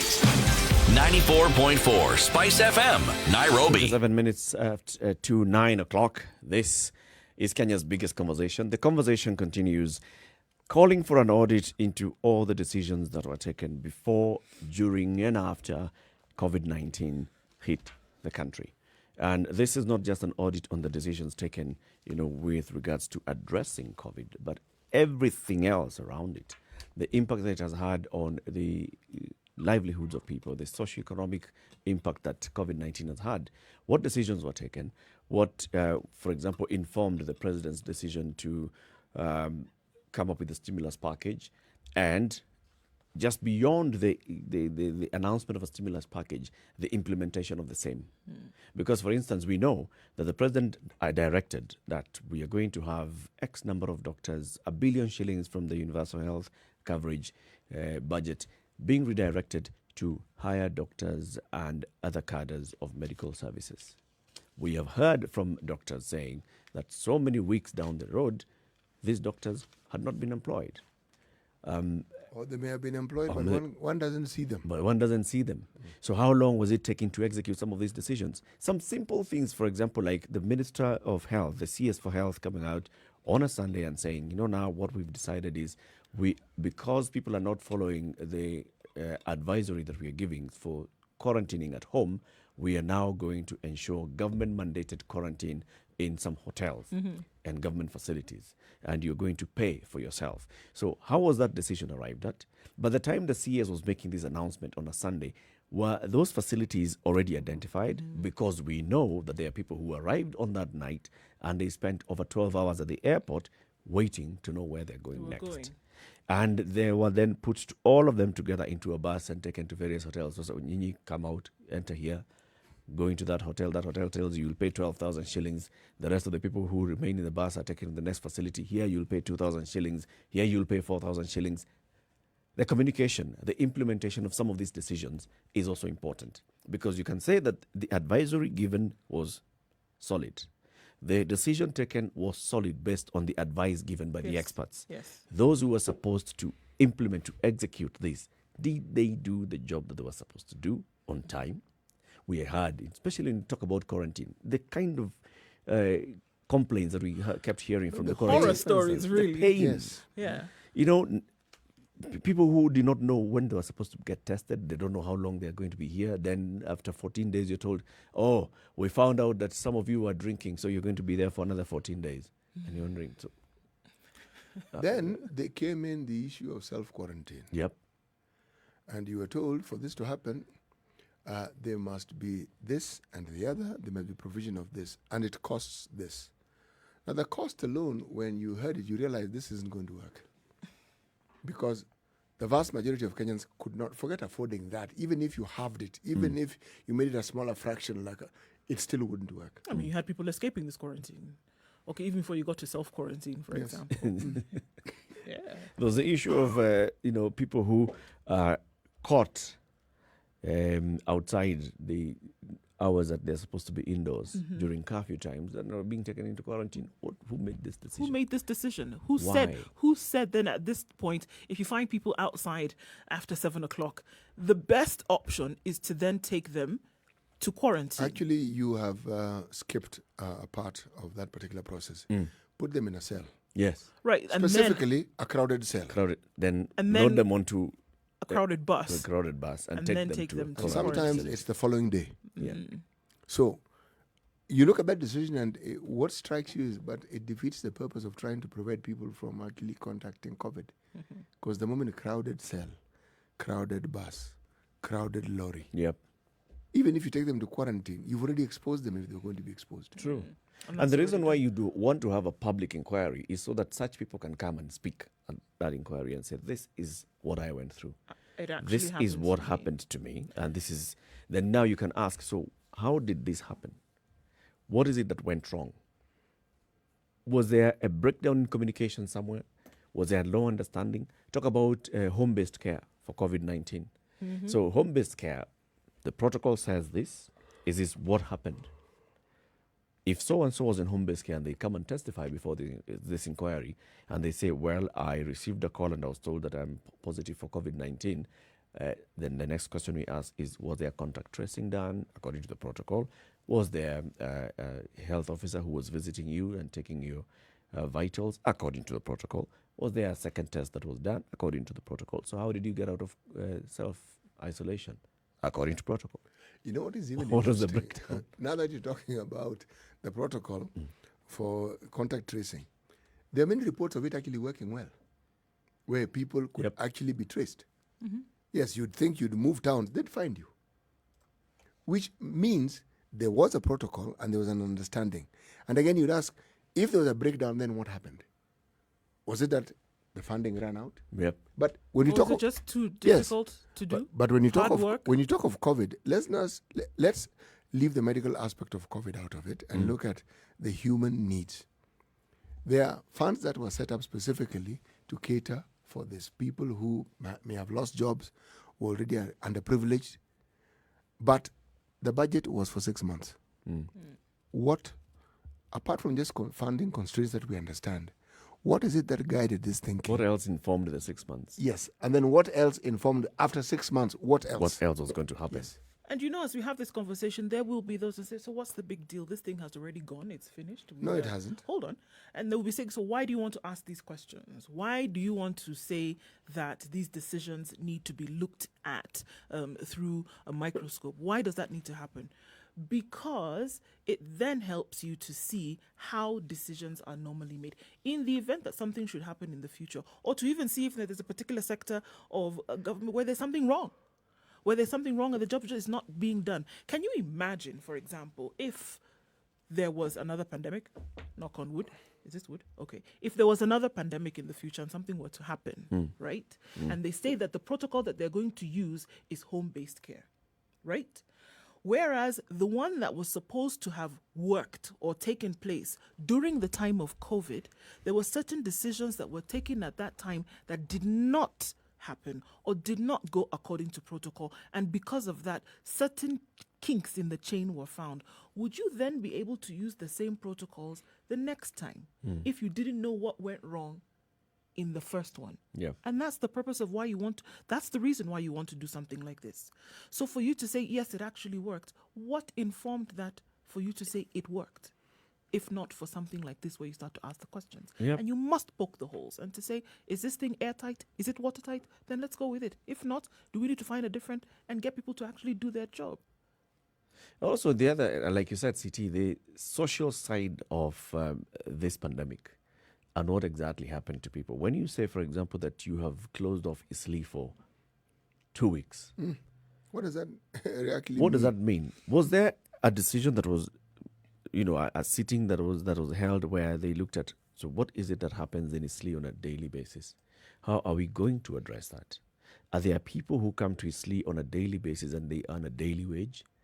When they don't do that, when they're not able to access Isli, so what is going to happen to them? How do we deal with them?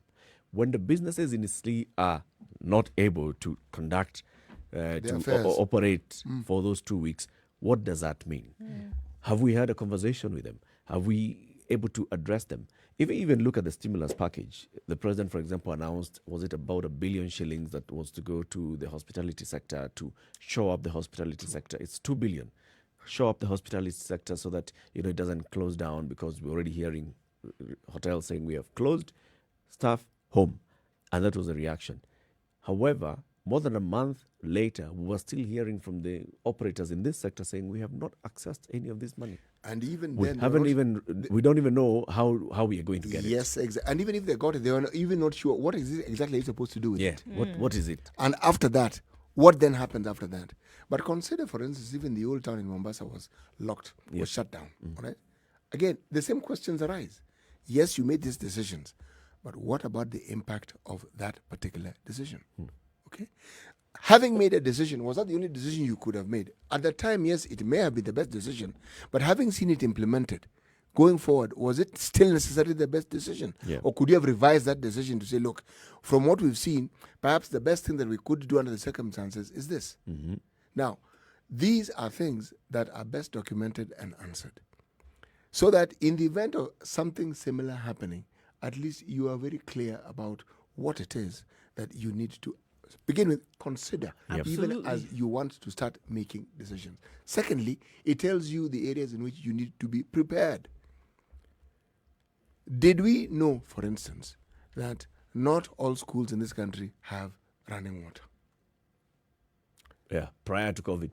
COVID comes up, you realize, hey, you have Water. schools, running water. We actually need running water. Yes, and running water is pivotal if you are going to ensure or even start talking about safety or within the schools.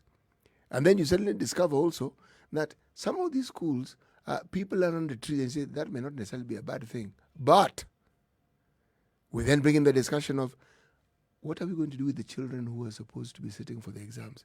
I mean, decision after decision after decision, which could have been responded to had the matters that were brought about by locusts and flood been addressed with regards to learning. This issue of learning with COVID, where people are at home, there would at least have been an initial response to it and say, look, we have this system that we have been using. We are going to expand it. Or we've had in place the capacity to expand it. We're now going to set that in motion so that give it a week or two, but learning will only be interrupted for that period of time. Even now, there's uncertainty. Even now. Who has learned what? What has been taught? How has it been taught?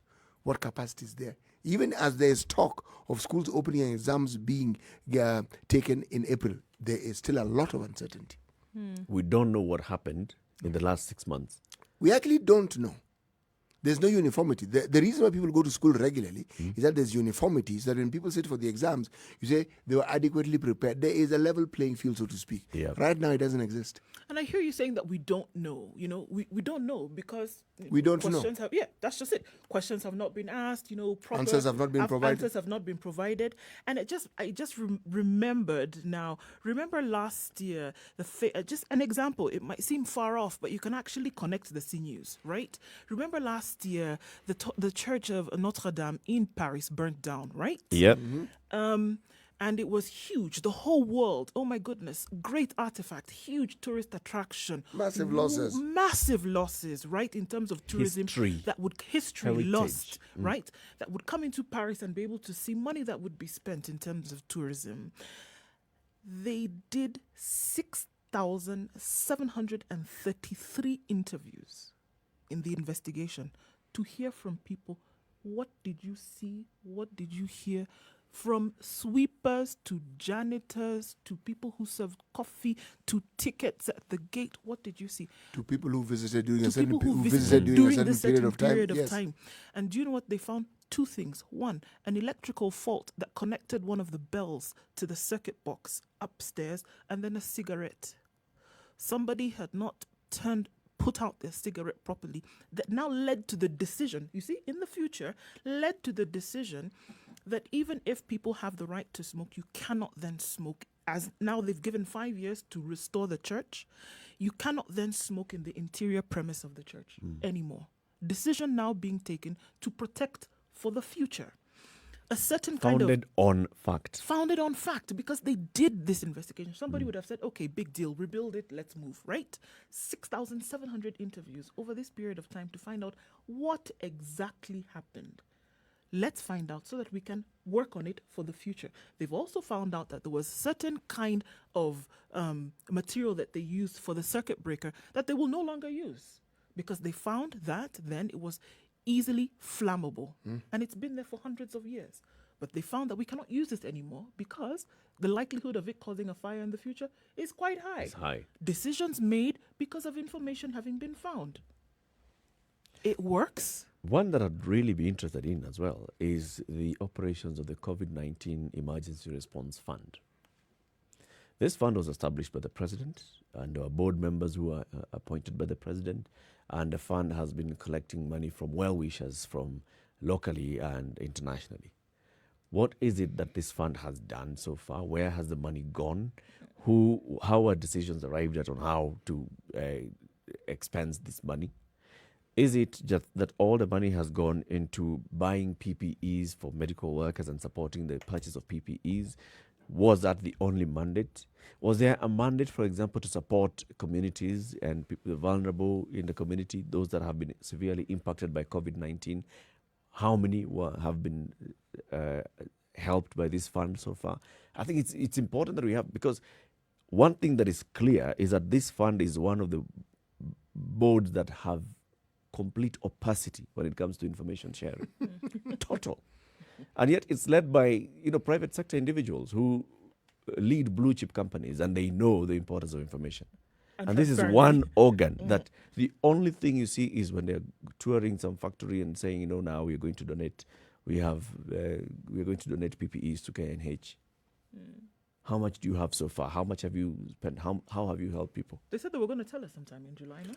Yes, Look, that's what they said. That is something they have said on more than one occasion. They keep saying they that. They were going to open up and tell people how much Yes, they have and and then what they time intend to do. lapsed, and then again July. they were supposed to open up, and then time lapsed, and then they were supposed to. They just keep supposing. The last Collecting money from the public. You can even argue, the government is collecting, the government will present its report through the National Assembly, and therefore there will be some sort of, audit happening. This particular one, you are collecting money from the public through account, through M-Pesa and other means, through people coming directly to you and saying, this is how we would like to support the cause. And yet you don't come out to say, this is what we are doing. This is our plan for the next 3 weeks.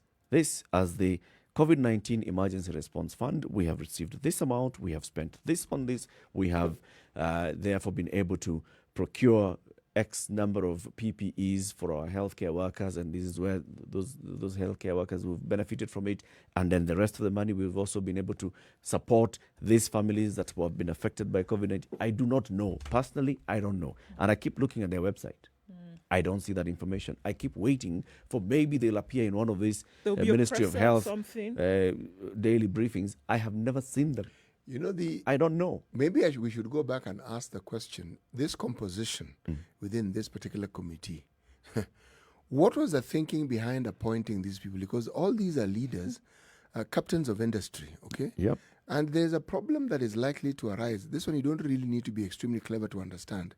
There'll be a competition of egos in such a gathering. Mm-hmm. There'll be a bit of chest thumping. There'll be a lot of grandstanding. And in this case, that may or may not have been the case, but the resultant outcome of the efforts, unfortunately, have been dismal. What on earth, if you are to ask, what have they done? You know, remember, in the past when we've had issues with drought, issues with hunger, the country has come together to solve, and we've been given accounts. We know. You know what was collected. You know where it went. You know the quantities that were dispersed. You know. I, for one, anticipated that this particular committee would furnish us with similar information. Nada. It would be at the forefront, especially because, look at the people who are in this board. It would be at the forefront in, transparency and saying, this is what we are doing. We have accepted the president's call to serve in this board because we want to serve our country. They are transparently opaque. The last Evidently. press release that they have on their website is dated April 30th. Which year? 2020. Just wanted to be sure. Okay, sure. And by that time, Kenya COVID-19 Fund raises over 2.7 billion shillings for emergency response. Okay. At that time? That's at that time. Okay. 2.7 billion by then.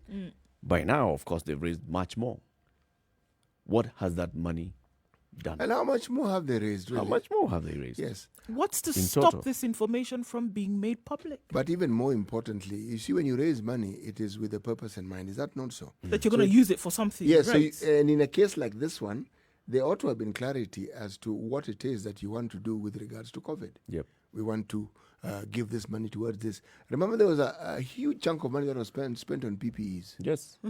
Okay, where did the PPEs go to? We understood money was being given to spend. Where? Where? They'll tell you it was single-use PPEs. They were used. At KNH. Fine, where? KNH. Do you know the amount of money that was spent on those PPEs? A lot of money. A lot of money. KNH alone. When that sort of money is spent, you expect to hear X number went to this county and that they were actually given to all the counties. This particular county got a little more because of the prevalence that they have, etc.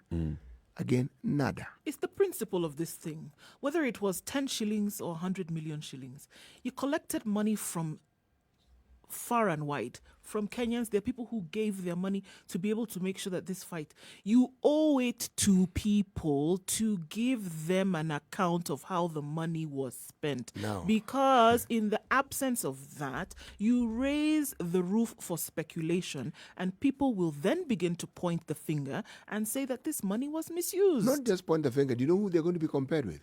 Politicians. Right. Of course. Government So officials. they're going to say that it doesn't matter where you stand in this country, whether you're in public office or in private service, that the same disease that has affected in public has affected in the private as well. And yet, speaking about the individuals, many of these individuals are leaders of extremely successful enterprises. And of great repute as well. Yes. So this is the thing. You make, in this case, it's not just about making decisions to do something. In this case, you make a decision not to make this public. It's a bad decision. You automatically assume that if you have a collection of such individuals, surely some You would think wonderful that it would things be are going to quick. come out of this. Right. Even We if were you look- excited when we saw it, and we said, "Oh, this is going to be good," because it would be maybe one of the first times that we would see Yes. proper sharing of information, And people whom you take rapid seriously response ordinarily, to, say, these yes, are serious people. these are serious people. We have a serious problem. Decisions are going to be made that are going to actually help in this, and then I don't know how up to date this information is on the Kenya COVID Fund website, but there is a column here that talks about the contributors, and it even lists the people who have contributed. Yes. And I'm looking, there are people who even contributed as little as 5 bob. This is what they could afford, but they thought, well, yes, this I'm is going to giving it. help. I'm going to give so that it can help others in this country. Somebody donated 5 shillings. Dennis Mwangi, 10 bob. Moses Njoguna Mbogua, 10 shillings. Njoroge, 20 bob. Anonymous, 60 shillings. Philip, 100 bob. James, 100. Julius Diego, 100. Minewa Irigo, 100. Like that. It goes all the way to somebody who donated 1 million shillings, and then to corporate organizations that, of course, were donating a lot more. so then there should have been a column next But to can that. you imagine all this? You're talking about somebody looking at how much can I afford? I want to help. Yes. And this fund has been established. I want to help. I want to send money send the little that I can afford, 10 bob. And then you also don't know, so what Where did happened the to that money go? Do you know what I read from that? Is just how much Kenyans are committed to helping each other. Yep. Because so it isn't a question of how much they have at their disposal, but the willingness is there. Spirit. It's there. And it's been seen on many, many, many occasions. Now, this spirit is being mismanaged. Yep. Not because these people are incapable, they're very capable, but simply by providing information in a timely fashion. That's it. That's it. It's just explaining. We want to take another break now and say goodbye to our audience on KTN Home. Thank you very much for watching the Situation Room between 7 a.m. and now 9 a.m. on the KTN Home. We will be back on Monday on KTN Home, and from next week, the Situation Room will be broadcasting on KTN Home Monday, Tuesday, Wednesday, Thursday, Friday, 7 a.m. to 9 a.m. But the Situation Room broadcasts every weekday morning on Spice FM between 6 a.m. and 10 a.m. This is the only talk show in the Republic that looks at matters of policy, of governance, of issues that are affecting us in our society, both locally, regionally, and internationally.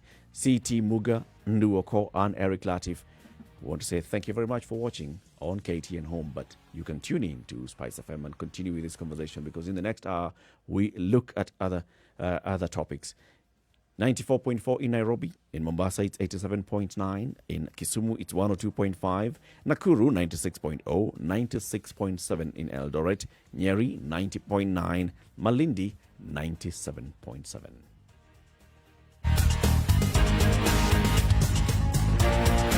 This is the Situation Room, the only way to start your day. Spice up your life.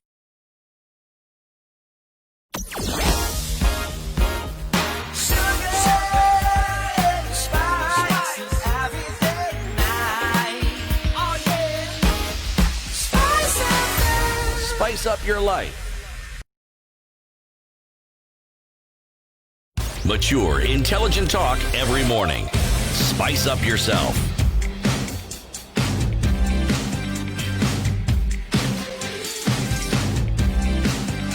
Mornings done right. 94.4 Spice FM. Dr Okoh, who says, whoever advised that increasing the number of desks in overcrowded classes will create social distance for 95 learners in a 40 learners capacity classroom. Confucius professor creating another KEMSA-like scam. Okay. Because money has already been released to buy these desks, have we? You know what I wonder is, so now the government is going to buy desks. Yes, and the money has been released. That was part of the stimulus. Yeah. So in order to support the local industry, so the money, instead of saying we're going to give cash handout to people who make desks, so just say that the government is going to buy from what you produce. So make desks, we pay you. Make desks, we pay you. It's a stimulus package basically to support that industry. On So paper, it sounds essentially, good, right? so if I make desks, I'll be paid. Yeah. But If you with certain specifications. if you get into contact, their specifications were released last week. This is how we expect the desk to look like, and then of course you get into contact. You get into the you receive the tender, and you shall get paid. Normal processes of tendering. Yeah, on paper. With the normal sounds- complications of tendering. and Sounds procurement. excellent on paper. I just hope, that in practice. But this is the Kenya that we know. Coming to the top of the hour, City, tell us today's proverb. Hey, my friend, It's from Cameroon. this is what I understand it to be. And it very simply implies that it is not possible for a virgin to exist in a maternity ward, for the simple reason that maternity wards are intended for people who are expecting children. Yes. And those who are expecting children cannot be virgins. It is not possible. Well, Happened once only in history. Yep. yep. And Keep they're it right here. categorical. The next hour we're going to discuss something else. Good morning. This is The Situation. Remember, you can post your comments on Spice FM KE, YouTube, Facebook, Twitter, and Instagram. We'll be glad to share that with the rest of the audience. Good morning. It's now 9 a.m.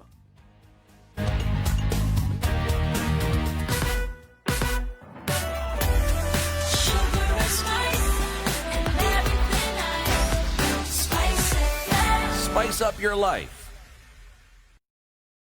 94.4 Spice FM, Nairobi. Right, looking much better on most routes now. We still have a bit of a clog up on Jogger Road into the city. Inbound is going to cause some problems, but it shouldn't be too bad from here on out. Mombasa Road also, traffic seems to have dissipated as we go. We're probably not going to see such heightened levels until later, unless something does happen. Eastern and southern bypasses, a longer route to where you're going, but you'll get there in a shorter period of time as opposed to sitting out in traffic. So we know that Uhuru Highway will have that most traffic, over the next couple of weeks, is what we expect. But for now, traffic hour officially over. Unless something does jump out at you, let us know. Spice FM KE. That's how you can reach us on Twitter.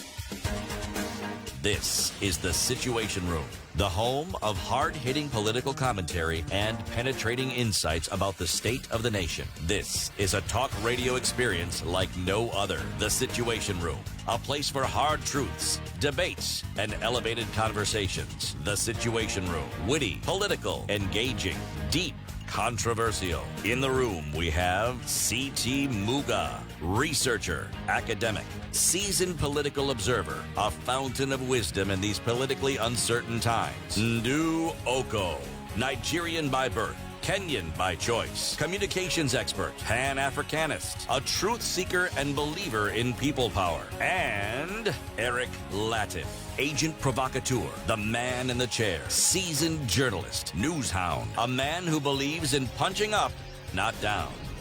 This is The Situation Room, so let's the look at some of only the way to comments start. coming in on social media platforms. Becky Kim at Becky Kim 2016 says, has anyone thought about where parents will get school fees from? Massive job losses have left families with more income. Now you want to open schools. How do you open schools? How are parents going to pay school fees? Right? Why not open up the economy and allow people to begin to recover in the last 3 months?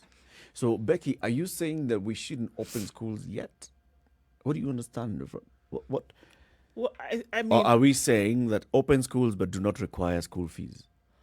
well, see, the thing is, I mean, I think there is a valid question, even as we start this conversation and just jumping right into it, is that, that the truth of the matter is that even if schools were closed for health purposes, there was a sigh of relief breathed by very many parents across the country, because then they did not need to pay school fees, right? The little money that came in could then now be used for something else, while you thought, okay, at least by January, I will be able to find these school fees. Is that so?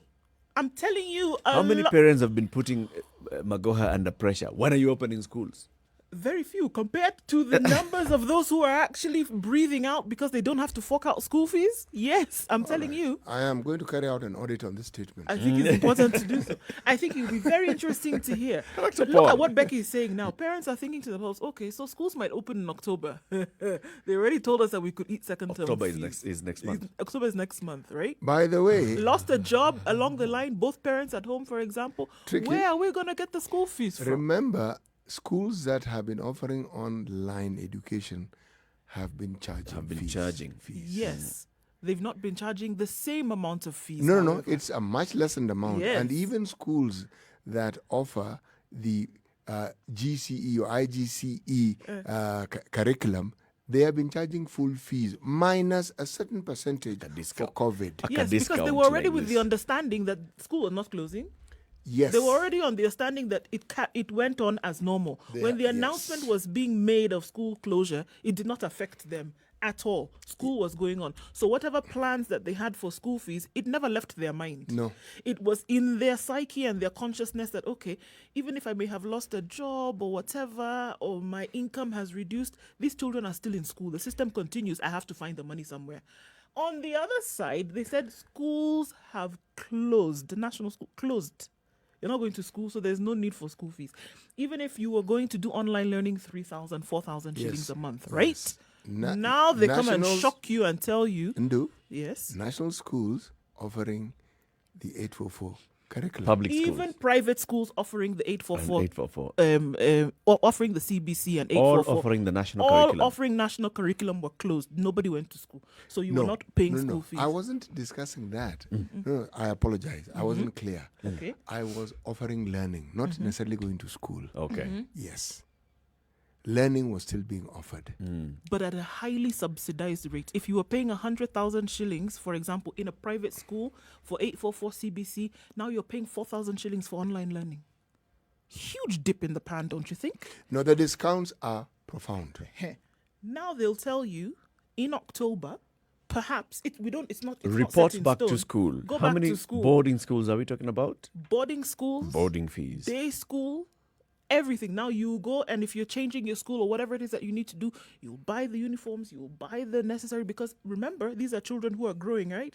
There are certain supplies that they need. In the last 6 months, somebody's grown a foot. What they were wearing in January to March is not what they're going to be wearing now. And then suddenly the realization that perhaps schools will open in October. Where is this money supposed to come from? So I think Becky is actually quite, I think her argument, the question that she's asking here is, Open up the economy first and allow people to begin work and get some recovering money. before you open schools. Is the economy closed?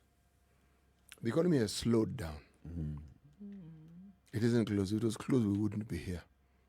So, okay. Becky is raising some strong points, but I'm just thinking about what she's saying. She's saying, first of all, let everything else come back to normal before opening schools. And the assumption here that Becky is making, that within those 3 months, people will be able to have earned enough money to pay school fees. Likelihood of that, not Maybe so not high. enough, At but at best, least something. slim. Something that you can go and give school and say, I'm coming. Sure, you get that money that At least you have a for job. I'm coming money. Just hold this one, let my kids go to school, and then I'll be back. You right? know- At least raise something. You know, the hospitality sector, there are very many hotels that are closing down. Have closed down. Have closed down. And basically what I mean by closing down is they're not coming back.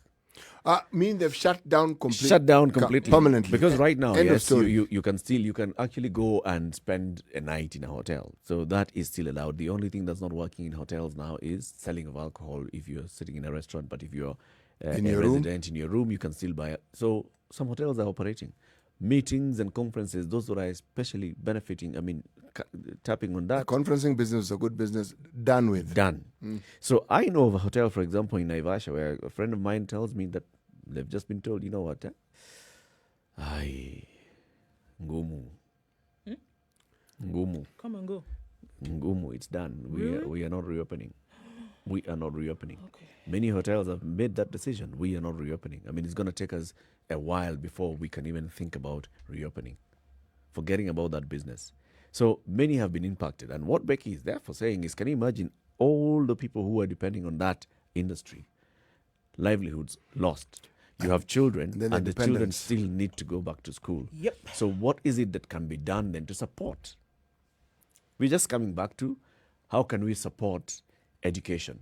Those think tanks that were advising the president, brain trust, The brain trust. on what to do, and similar economic brain trust needs to be there to actually come up with modalities and options of what can be done. Because one, uniformity is that help is needed. Very true. But beyond that, details.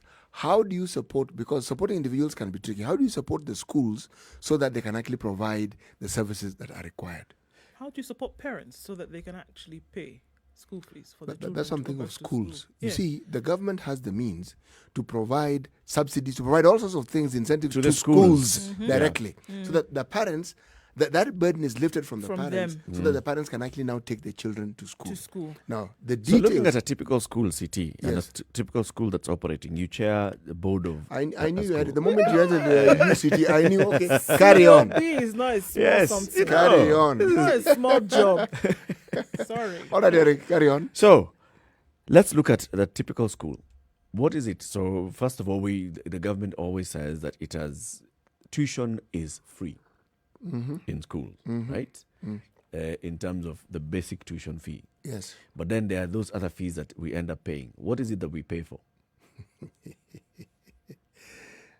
Development. right? So the government actually gives money. It gives money for development. Yes. But it's in terms of now. Yes, we contribute. The government gives a certain amount of money for food, but it's really never adequate. So we pay now for the food, for feeding the children, yes, and for other support services. For Yes, example, yes. now you have Extracurricular, BOM teachers, yes, extracurricular activities. and then auxiliary staff that may not Auxiliary necessarily staff. be catered for by the government. We pay for these things. Okay. Yes. So if we were to say that the government then looks at such a school setting and sees how to support, we are saying that it takes up all these other extras. Yes. Right? So the burden is automatically lifted from the parents. Lifted from the parents. So all the parent has to do is to make sure the child gets to school. You bring your child here. Yes. We are going to feed the child, we are going to educate the child, and Yes. the child will come back home in the evening. Yes.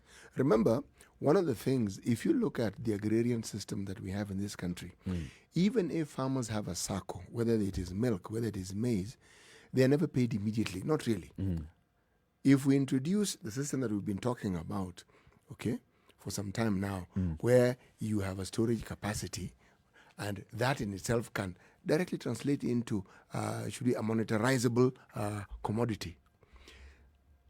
People are paid after a while. You deliver. Yeah. Now, the other schemes can be brought into being. Remember, we discussed this within the school and say, okay, what do these parents have that can be monetized? Because they don't necessarily have money.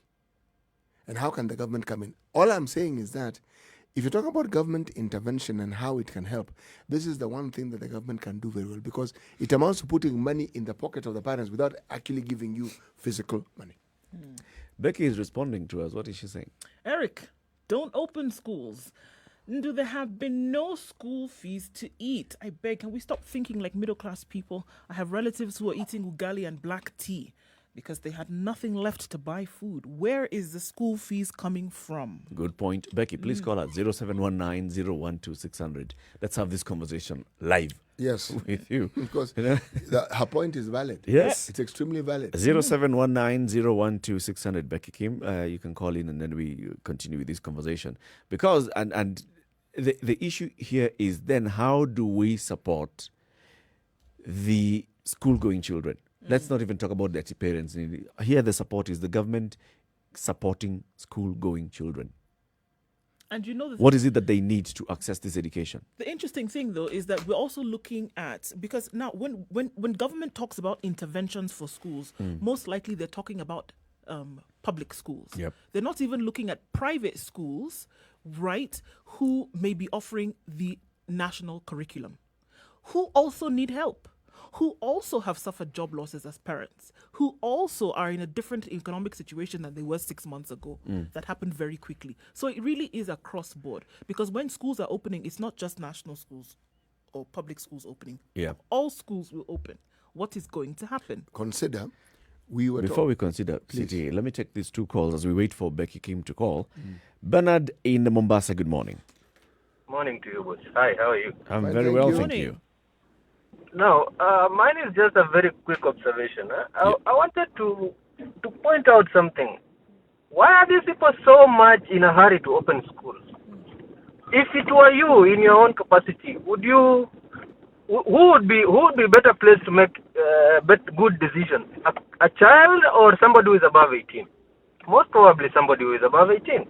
So, what is so much in a hurry to open schools? And you're not even thinking of opening bars. Why don't you let these people who are above 18 try and gauge using them? See if they can make better decisions. And then, if it is not working out, then you'd know 100% for sure that the kids that are not going to observe the guidelines that are going to be set up. Bernard, may I ask you? Yes, sir. Are you a parent? Yes, with a I child am. in school?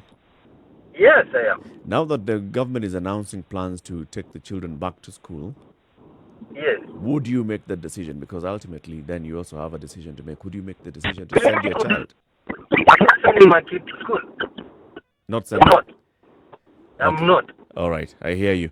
I think we are losing you somehow, but thank you very much for your call. Omar in Kwale. Good morning, Omar. Good morning. How are you, Eric? Fine, thank you. I'm Omar from Kinango, Kwale, this part of the desert of Kwale. Yes. The desert part of Kwale? Yes, and I'm a teacher. Apart from being a teacher, I'm also a child's protection advocate. Right. Okay. I don't think we start things from children to adults. We should start with adults, Children. then the last people to be included in the reopening scheme should be children. I have a classroom that has a capacity of 50 children, but that class is packed to 80.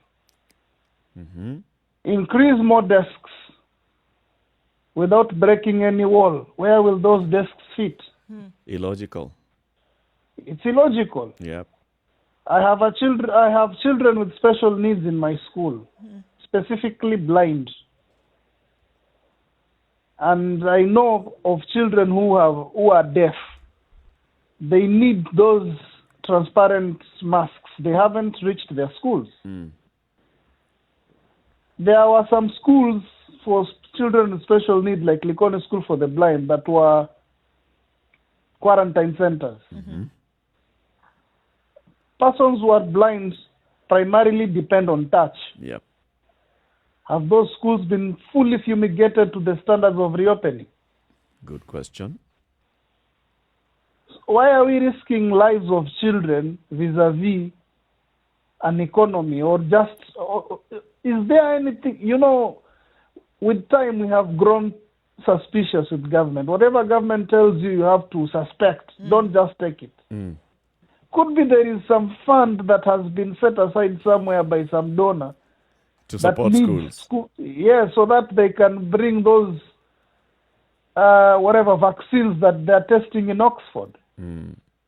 Yeah, and remember, Omar, Kenya has already signed. If I may ask you, Omar, please ask. When would you like to see schools reopen? Give me a month. You're specific about a month? Yeah.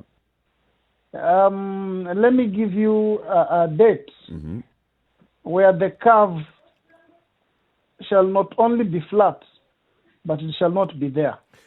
Omar, can I add to that question? What would you like to see happen? What would you like to see in place before this opening is even talked about in earnest? Yeah, we closed schools in March. Yes. Between March and now, massive investment in the new normal should have happened. Unfortunately, none of it has. So we should start investing in the new normal. Okay. Those schools that are under trees, those schools that have no running water, and by the way, there are many in this area. Yeah. Many. In the desert of Kinango. Yes. Let's give water. Let's give latrines. These basics, then we will reopen and our children will be safe. Mwalimu, which part of Kinango do you come from? I come from Kinango. Itself, huh? Yeah.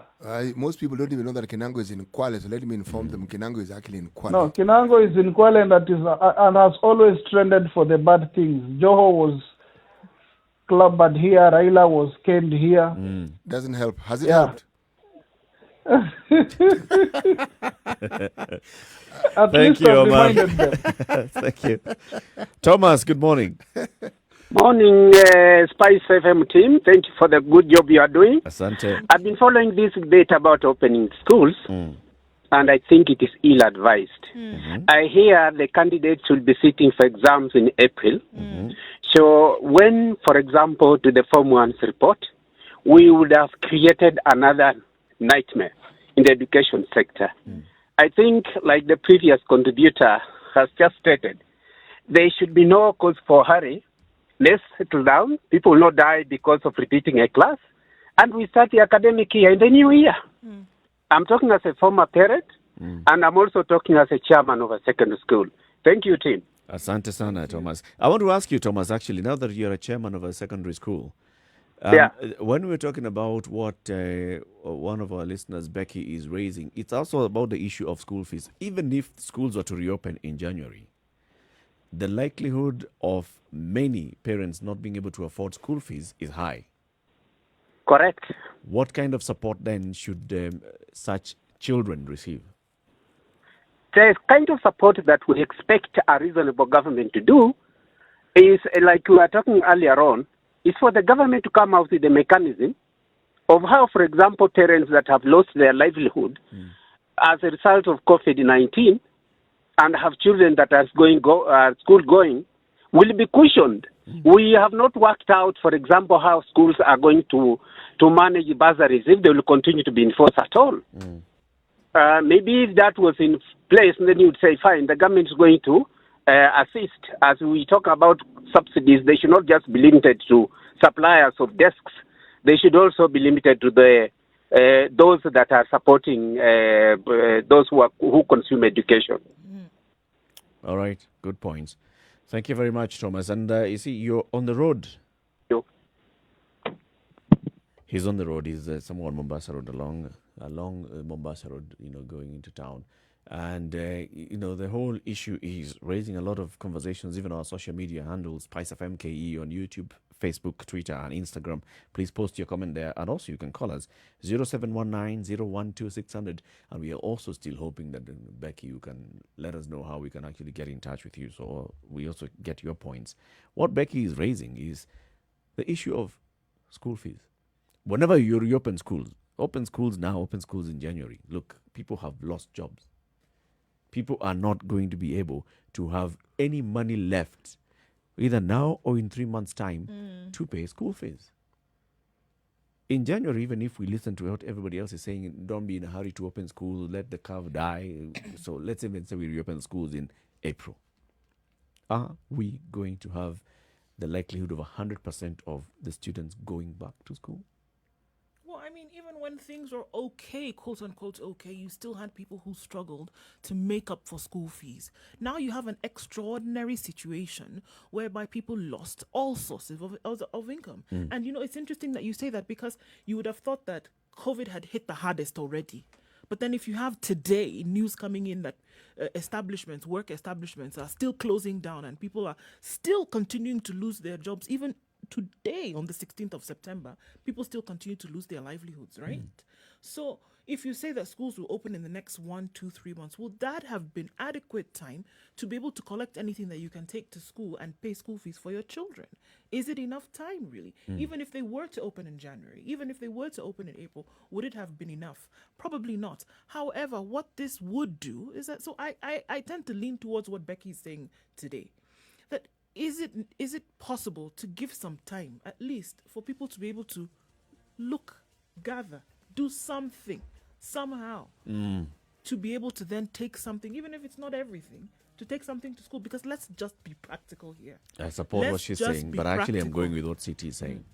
Because we can't continue letting the children stay at home and not accessing education.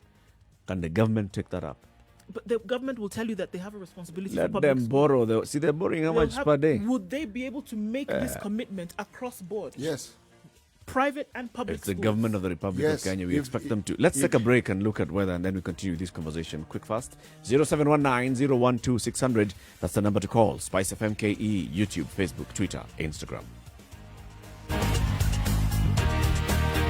This is the Situation Room, the only way to start your day. Spice up your life. The weather with Spice It's FM. cloudy in Nairobi at 18 degrees. We'll see highs of 26 today. The sun will come out at some point. In Nakuru today, 18 degrees, excuse me, and sunny, highs of 25 and lows of 11. Sunny conditions in Njeri as well at 18, going to highs of 25. In Eldoret, it's mostly sunny. We'll see some clouds here and there. The chance of thunderstorms in the afternoon going to high of 22. Kisumu is sunny today. We're going to highs of 28, partly cloudy conditions later, coming down to a low of 19. And it's mostly sunny in Kakamega at 21 degrees, a chance of rain in the afternoon with highs of 26 and lows of 15. Partly cloudy in Mombasa at 27 degrees, highs of 29 and lows of 23. Taking a look then into Malindi, where it's partly cloudy at 27. We'll go to high of 29. And we'll step out of Kenya and look into Kampala, where it's partly cloudy at 21 degrees, going to highs of 27 and a chance of showers later in the afternoon. Let's see if the fog has cleared in Dar es Salaam. And no, it has not. 27 degrees currently, fog quite low, highs of 30 and lows of 22. And those hazy conditions will continue through Dar es Salaam through the day. In Joburg, it's mostly sunny and the temperatures continue to rise. 17 degrees currently, going to highs of 23 and lows of 11. It continues to rain in Lagos at 27 degrees, highs of 28 and lows of 23.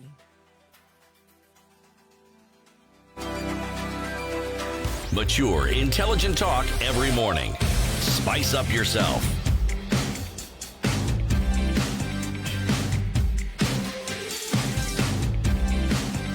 Mornings done right.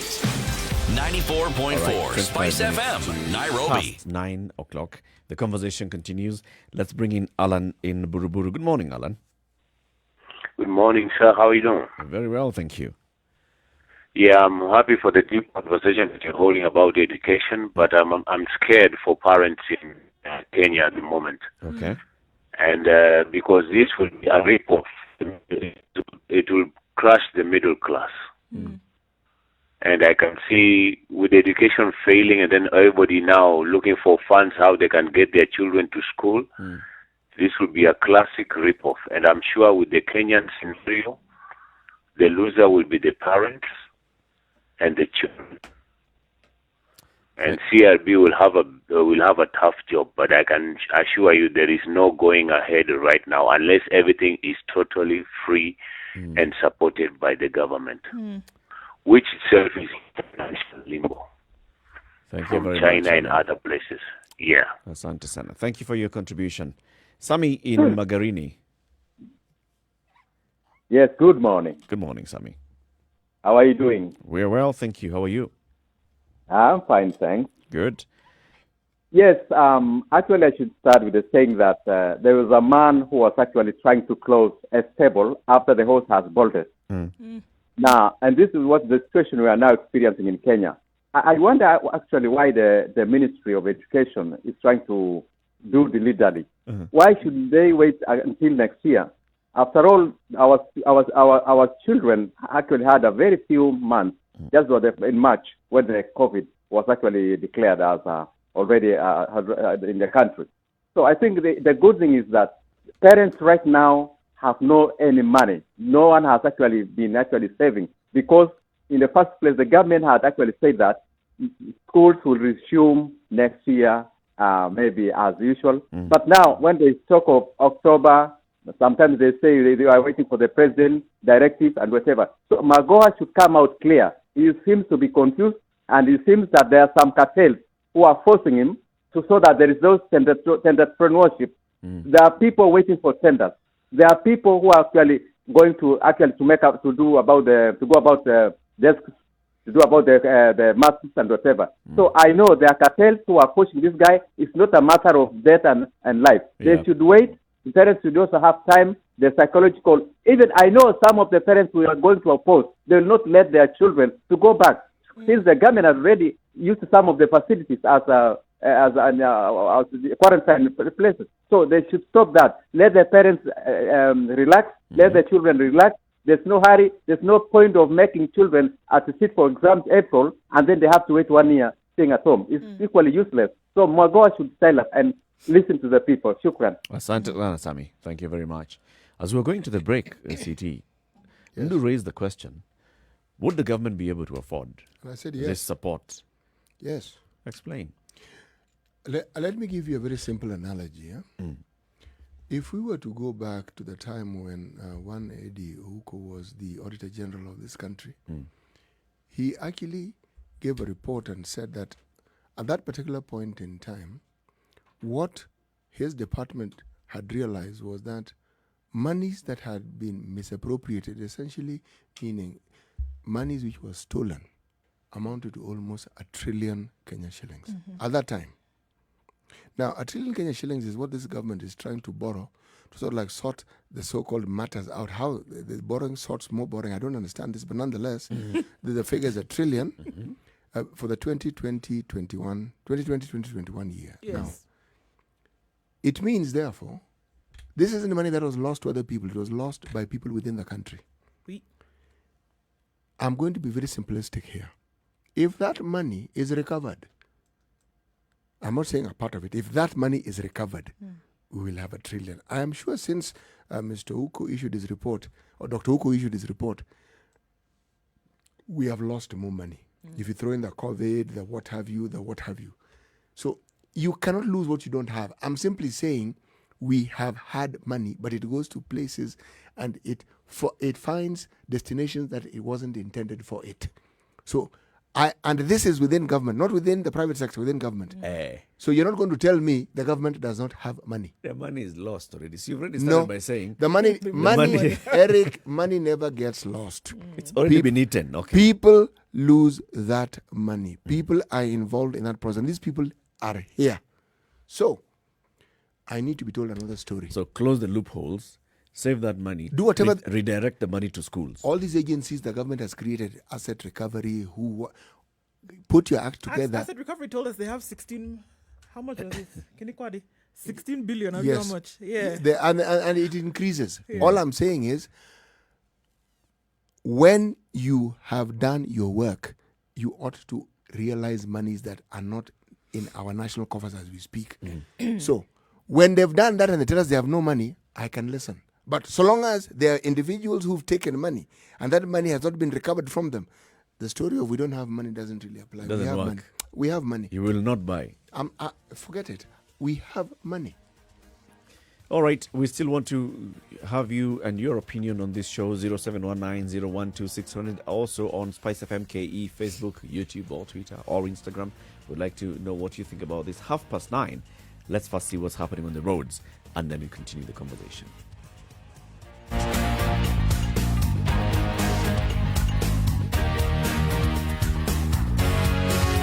This is the Situation Room, the only way to start your day. Spice up your life.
Classic soul, R&B, smooth jazz, neo soul, and nostalgic ballads. Make some noise. Yeah. You're listening to Spice While you were FM. away, Kiambu Road did things, man. So we're trying to get into the city center. Omo, you know what?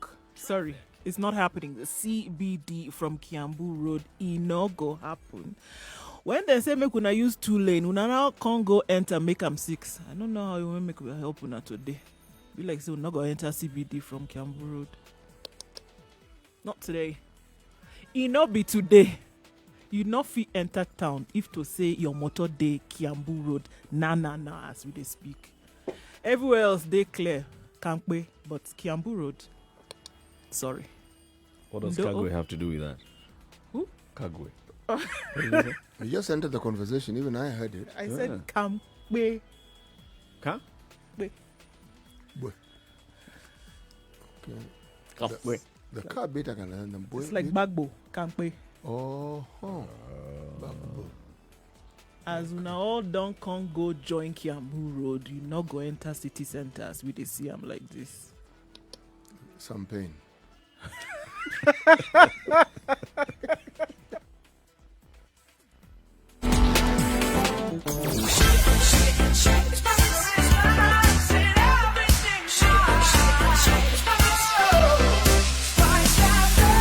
Spice up your life.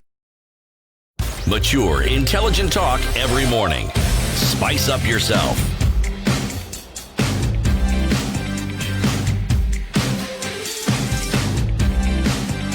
Mornings done right. 94.4 Spice FM, So, Nairobi. Okecha Okoh says January, yes, for schools. Try opening stadia, bars, restaurants, universities, markets first as a trial basis. improve school infrastructure to COVID-safe status as you employ more teachers and students and pupils are getting psychologically prepared. Basically, there is like a roadmap that is required for us to get there. The government has already announced plans to employ new teachers. The Teacher Service Commission has already declared that, employing new teachers. The government is talking about increasing the desk capacity. You're just saying that a lot still needs to be done. So children just stay at home. As we keep talking about this, the number of questions that go to the Education Ministry on a daily basis on when schools are reopening and what is the plan for schools to reopen. Very many. The other day I was telling you, during the devolution conference that took place a couple of weeks back, and it was an online one and I was moderating it, the number of questions that were actually coming online were all directed towards the Education CS, Professor Magoha. Nothing about rights. We had a conversation about, rights, police, agriculture. When are you opening schools? There's no COVID. Children are playing. Just open schools, let them go to school. Find a way of opening school. Pressure is real. I mentioned plundered resources, but there's something else which can be done, which is, and with a great deal of immediacy. Stop spending money on projects that are not going anywhere. Because the budget, that's part of the avenue through which we lose our money. You have a project that isn't going to go anywhere. And literally. What is it not going to go anywhere? Half-finished road is not going anywhere now. The project is not going to go anywhere, meaning even if we stretch our imagination to its wildest nth, it's not going to benefit us. Oh, that's it. Yeah, it's not going anywhere. I thought you meant that this project, even if you suspend it, you will still be able to execute it. You could later on, but you could. But then it would require so many other things, which at the heart of it, they'll tell you you need to now spend even more money than we had planned before. Spend $1 billion. Yes, because so stop the spending. Just stop it. Stop it. There's been suggestions, and today's media reports in the papers talked about the government focusing on projects that can bring about the sort of stimulus economic activities you're talking about, improve employment, boost activities within the economy. Now, there are projects that were started in the first term of this government, not completed. We've got less than 2 years. Stop. Don't put them in the budget. Just leave it. Let them leave it. Take that money to school. Take that money. All I'm saying is, if you reconsider your priorities and you can reconsider the money that we have, first on the list, this money we keep paying. Even these countries we owe money know there's COVID and they know we are poor. That's why we borrowed money from them in the first place. Okay? So it's not as though they have an option here. Either we default, all right, or we pay them when we are able to pay. And the ability to pay means we need to set things right so that the economy can be jump-started again. Right. Then the issue of paying becomes simple. But if you just keep milking this stone, we don't have the money and you keep asking for it, at some point we'll grind to a complete halt and there'll be no more money to pay. Okay. So I'm simply saying that if that brain trust that we had for health, a similar brain trust for the financing and economics, the same thinking is applied to this. The solutions are possible, they are viable. Let's hear from Alexander, who's calling in from Mombasa. Alexander, good morning. Good morning. Good morning. I'm actually a student, and I wanted to ifanye kitu kwa hiyo issue you are discussing. Yes. Me, I would like totally to start the school at January. Since now, after I get back to school now, it is as if we do start another year since last year. Yes, please, we're listening. Yep. Since this year, we had just led for just one half term. And we closed the school at March. Yeah. Hello. Yes, we're here. Alexander, in what grade are you? Yes, I can hear you. What class are you in? What class are you in? I'm actually a candidate. Standard 8 or Form 4? Form 4. Okay. Okay. Yeah. And you think that because now the conversation is that, the candidates are the ones to resume school later this year. You do not support that? Actually, we've lost Alexander. John, if you can just get us Alexander again so we can see if we can hear what he has to say. It's somebody who's directly impacted by this thing involves him very, very directly. He's saying they only did half a term this year, and that was it. It wasn't even, it was half a term. March. Actually, it was March. So they're ready March to 15th. go back. They're ready to go and start again, because what difference did it make? All right, so here is Alexander. He's back. Alexander, so you tell us that you are in fourth form. Yeah. Before we got cut off, I was asking you, the government is talking about students who are candidates, that's standard 8 and form 4s, going back to school later this year so you can resume learning with a view to sitting for the exams in April. Yeah. You're saying you're against that plan? Yeah, I just wanted to repeat for another year. But it will be difficult to some because some will not be able to return to school. But to me, I would actually like to repeat the year next year. So don't sit the exam, the Form 4 exam. Yeah. Redo Form 4. Yeah. Okay. Okay. Why? Because you feel that you have not had sufficient time to study for Form 4. Yeah. Yeah. Although you are studying through the internet, teachers usually share some concept with us that even if we do search on the internet and you don't get them. Such languages like physics. We need teachers. Yep. But now, but on that issue, we had not studied anything. So I'd like to repeat the year, although it will be difficult to some. Some may not be able to repeat, but to me, I would have likely like to repeat the class next year. Thank you very much, Alexander, and thank you for calling in. Thank you. He's saying there's no point of sitting an exam and moving on. Fourth form this year we haven't learned, even though we were receiving tuition. Makes a lot of sense, because even just think about, you can hear what he's saying. They're not comfortable going into an exam, for example, going into an exam whereby you actually really haven't learned anything, even though the exam takes into consideration what you've learned over the last 4 years, right?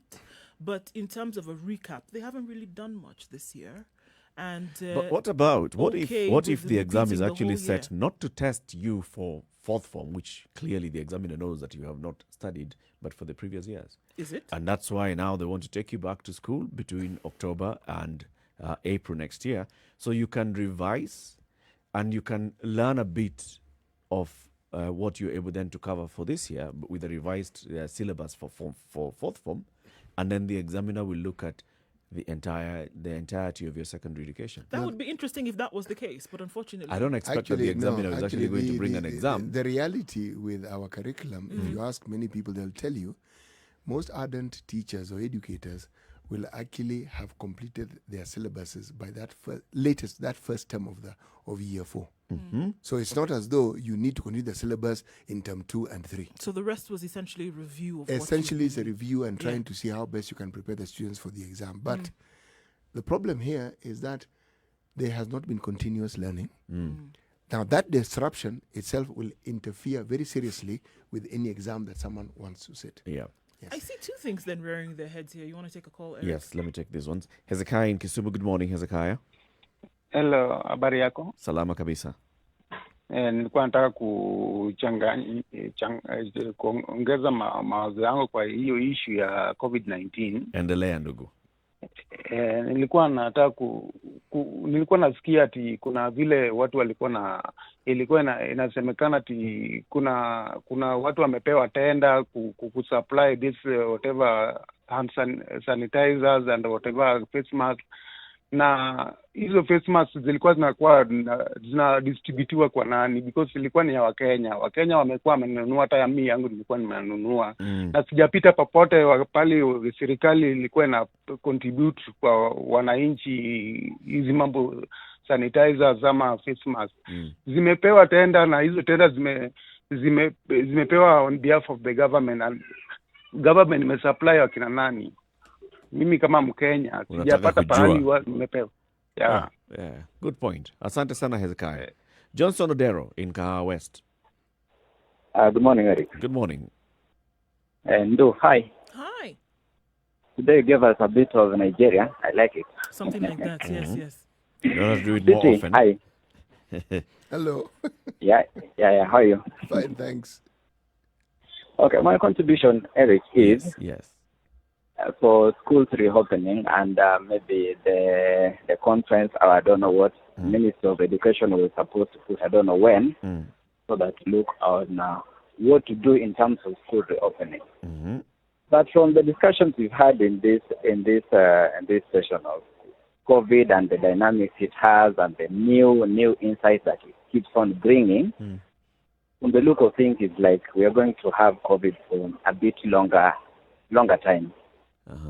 So it's like putting the measures is not necessarily when COVID stops, or when COVID subsides, yani irudi chini sana. That is not going to happen anytime soon. So me, what I think, the measures that need to be put in place, they need to be put in place not only because of COVID, but because of also changing our normal way of living and having an hygienic environment. Because there are schools, like the teacher who called from Kwale, they totally no water.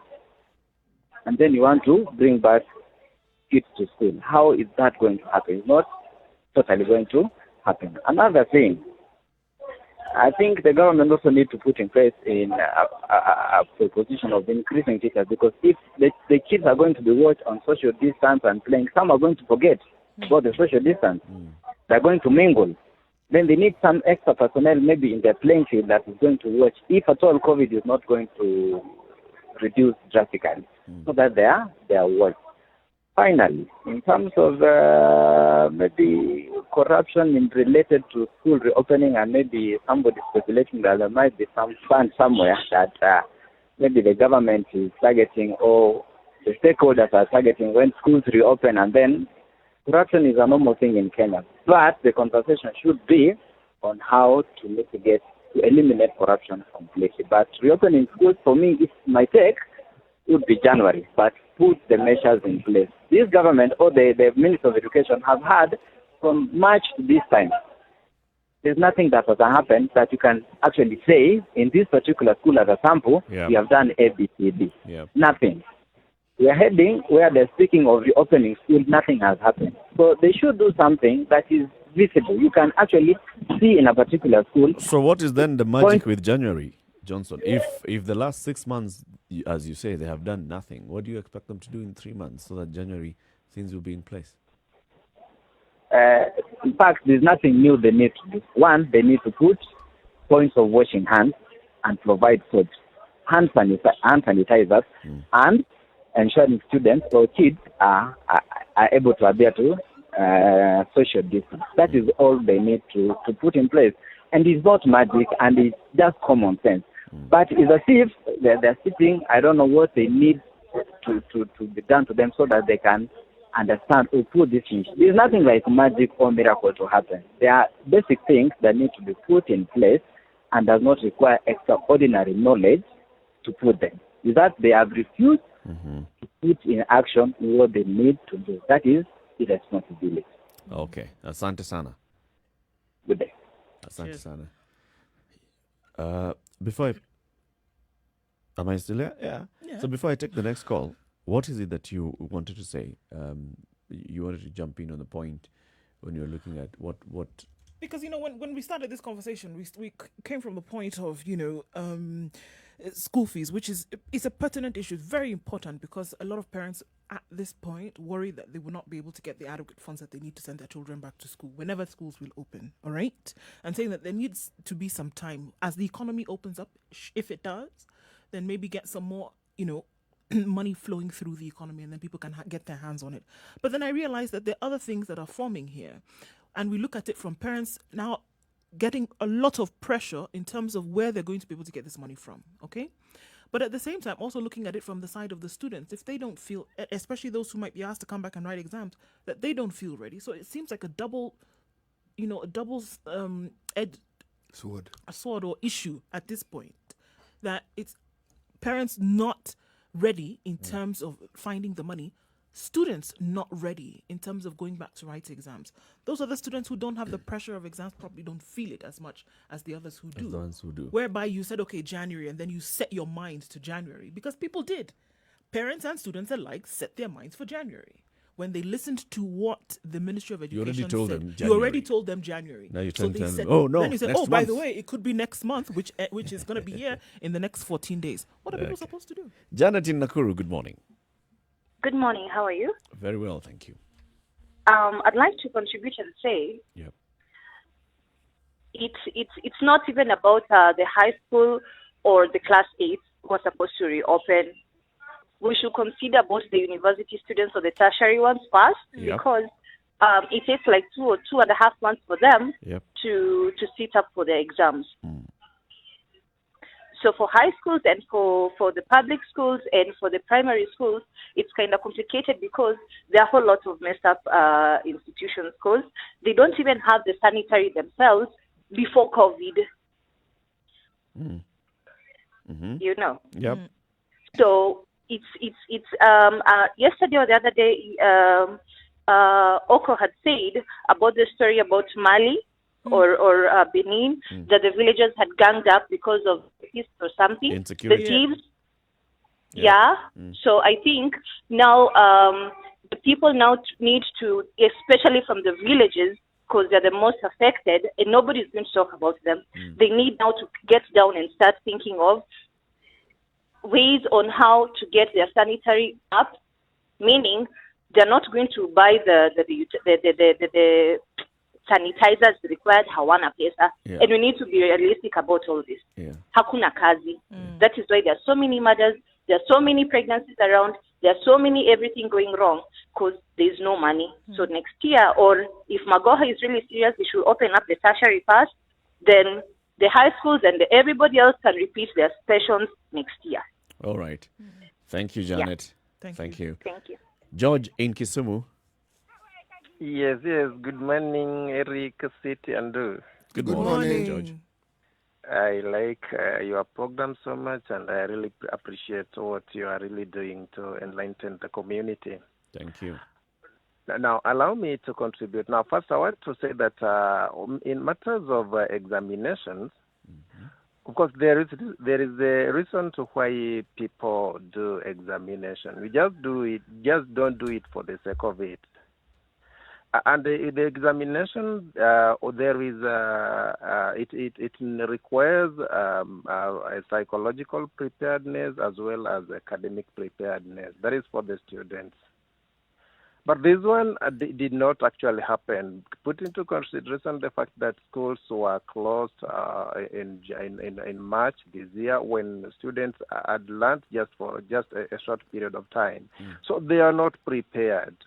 Now that they are really saying that students should sit for the examinations next year, now I really don't support this, because I think it's going to make the issue of examination lose its definition. That is according to me. Now, as for the parents, I just want to plead with the government. If they really feel that schools should be reopened, the economy is not stable as we are speaking.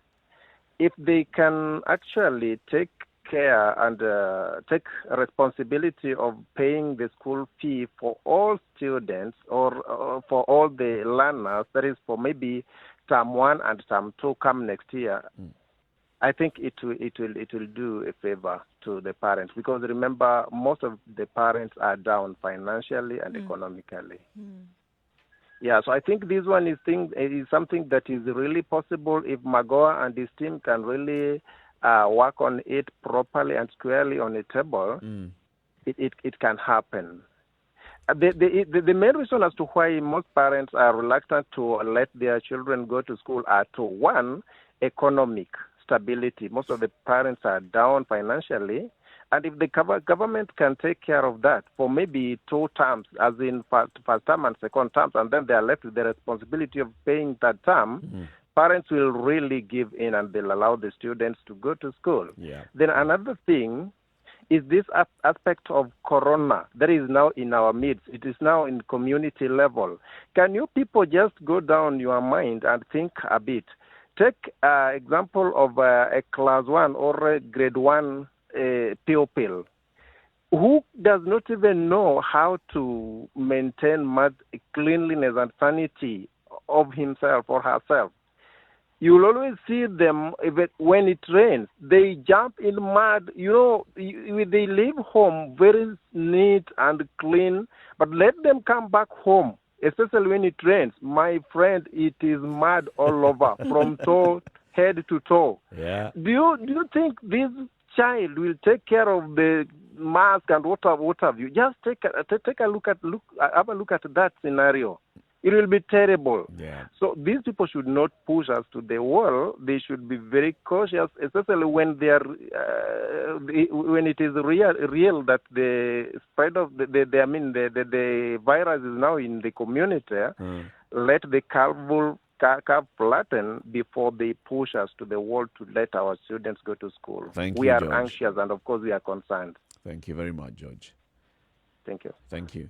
Also there's a cadre of students that we are forgetting. We are only thinking of the basic education, but we are forgetting about TVETs and universities and colleges. Those are already above 18. Why not reopen those?